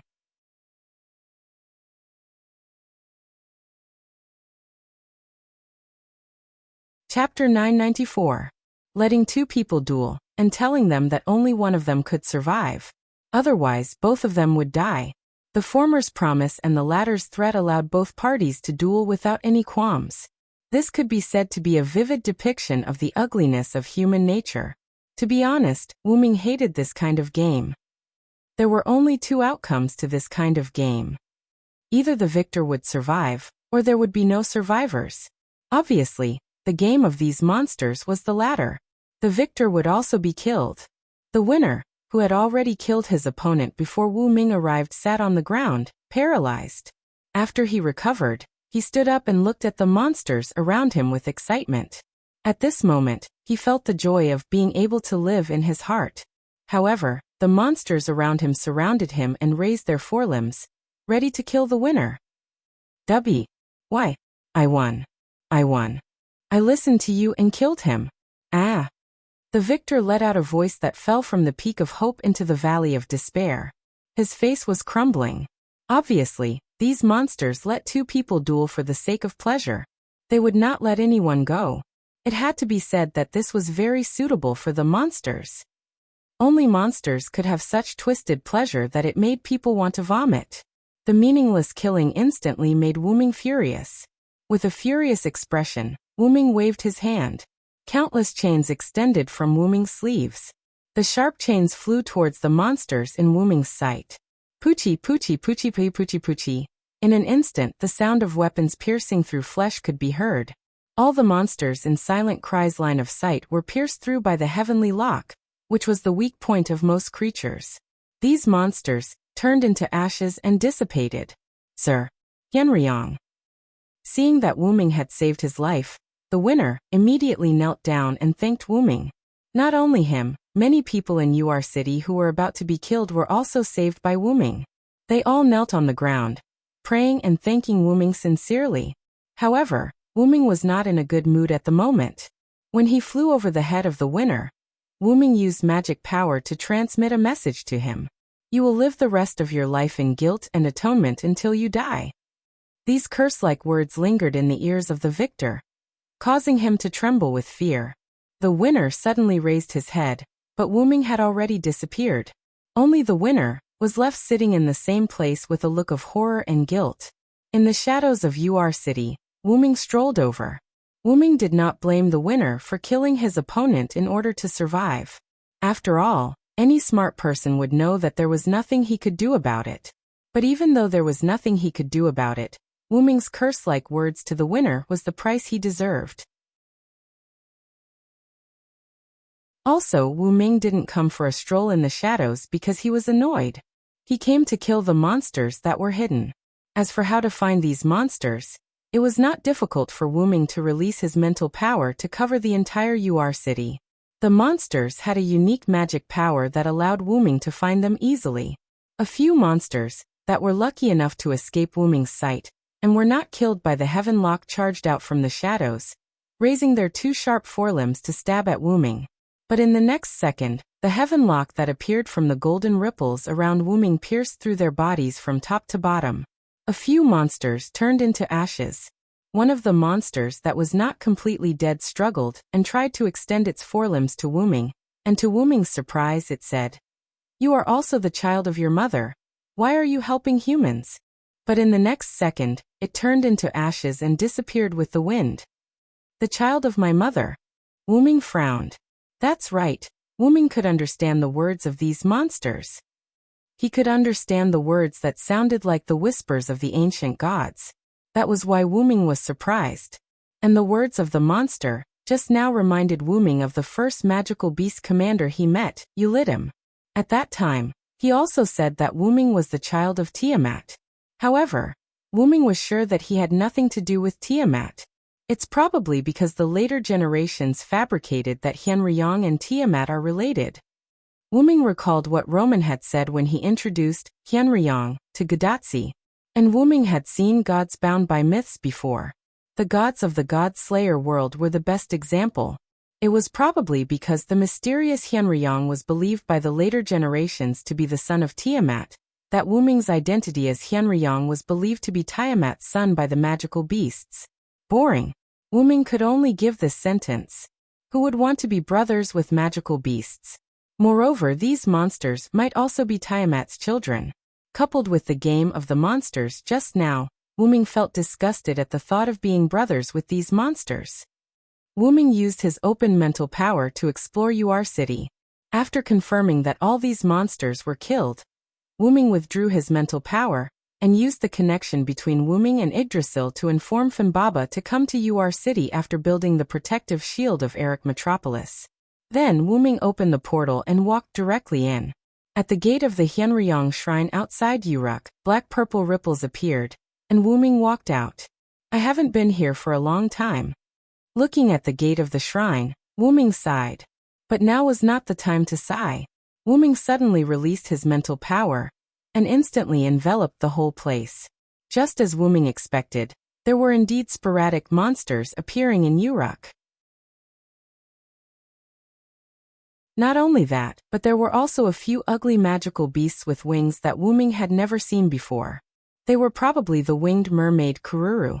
Although the number of Kururu and monsters was small, without a servant, they were no match for these two creatures that they had never seen before. And the monsters also had the ability to turn the people they killed into monsters. If they were given enough time, perhaps the whole Uruk would fall. I don't know how Baby and Gudatsi are doing.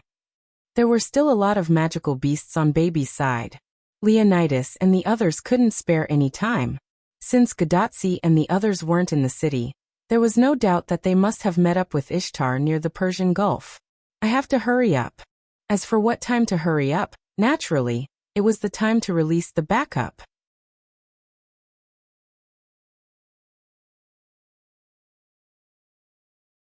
Chapter 995.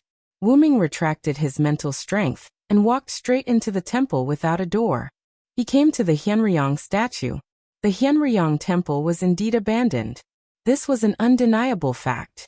However, when Wu-Ming returned to the Uruk last time, he did something to the temple just in case. Wu-Ming's spiritual base left a barrier in the temple statue that was comparable to a precious artifact. No, it should be called a precious artifact barrier in the god's generation. Wu-Ming floated up and pressed one hand on the head of the Hienryong statue while chanting, "The gods will eventually retreat, and the mythological era will inevitably come to an end." An ethereal voice that contained magic came from Wu-Ming's mouth. Along with these words that were filled with magic, the Hienryong statue emitted light like a piece of shining jade. Those who have been enlightened need not be guided. Only the protection of the end, like a firefly burning. The light of the unpolished jade turned into specks of fireflies and dispersed into the air. My God, restore, bless the world with this body. In an instant, the Hienryong statue was completely shattered. The shattered statue turned into specks of light, and along with the powerful magic that was released when it was shattered, they dispersed in all directions. They passed through the temple's walls and floated into the air. If someone took a closer look, they would realize that these specks of light that contained a powerful magic that passed through the temple floated above the Uruk. This was indeed the case. In the next second, a light film suddenly appeared above the Uruk and enveloped the entire Uruk in the form of a protective shield. The moment the Uruk was enveloped by the light film, a large number of specks of light scattered everywhere in the Uruk like phosphor powder. The monsters and Kururu in the light film all exploded and died the moment they came into contact with the phosphor powder. However, the humans were not affected at all. Roar! A dragon's roar came from the sky, and the shadow of a huge dragon appeared on the light film. It was Wu-Ming's dragon-shaped shadow. It's Hienryong-sama. Hienryong-sama has blessed us. Hienryong-sama. Thank you, Hienryong-sama. For a moment, the Uruk citizens knelt on the ground and prayed to the shadow on the light film in the sky. In the central tower of the Uruk, Gilgamesh, who saw this scene, was relieved. Well done. As expected of you, Hienryong. Gilgamesh praised Wu-Ming without hesitation. As for Wu-Ming's seat, he used a teleport portal next to King's seat. However, Wu-Ming did not have the slightest bit of pride. Instead, he shook his head. I prepared it just in case. I hope that I will never have to use it. After all, if he did not use it, it meant that the Uruk was fine. If he used it, it meant that the Uruk was threatened. Wu-Ming hoped that the latter would not come. However, things did not go as he wished. Wu-Ming had no choice but to use the noble phantasm. At that moment, Gilgamesh no longer commented on this matter. Instead, he changed the topic. What do you think about the awakened Tiamat? He put aside the clay tablet in his hand. There was no need to deal with government affairs now. Then, Gilgamesh pointed to the seat on the left and motioned for Wu-Ming to sit down. I have a trump card to deal with Tiamat, but I still need some time. Wu-Ming sat down and said, the northern wall is still under attack from the demonic beasts. General Leonidas and the military counselor can't get away for a while. Otherwise, it would be best to let the military counselor stall for time. Zhuge Kongming was famous for his defense. It would be foolproof to let him make a plan to stall for time. However, Chaldea is also a good candidate. You can discuss with them. This king can only be used to command the soldiers to repair Nabiston's tooth. Gilgamesh, who had sealed most of his noble phantasms when he became the Sage King, did not have much combat power. The strength of the old Gilgamesh and the young Gilgamesh were worlds apart. However, in terms of non-combat, Gilgamesh did a good job. For example, he created Nabistan's tooth. Because of Zhuge Kongming, the incomplete Nabistan's tooth was successfully developed 3 months ago. It was installed in the southwest of Uruk as a defensive device. However, what was interesting was that Nabistan's tooth was basically useless. The monsters rode on the winged Kururu and easily crossed Nabistan's tooth. Although Ishtar and Gadatsi were there to stop them, some of them still arrived in Uruk alone. If Wuming did not use the one-time noble phantasm sealed in the Hyenryong statue to protect the Uruk, Gilgamesh would have to deal with those demonic beasts himself. Speaking of which, what are those monsters? Their bodies are made of God's clay. Gilgamesh's pupils shrank when he heard Wuming's words. Obviously, Gilgamesh had no idea what they were.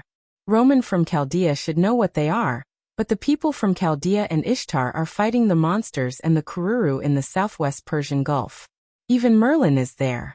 However, this king doesn't have the means to contact them, so he can't contact them at the moment. Gilgamesh had another layer of meaning. He did not know much about the current situation, so he could not say much. However, Tiamat's awakening is beyond this king's expectation.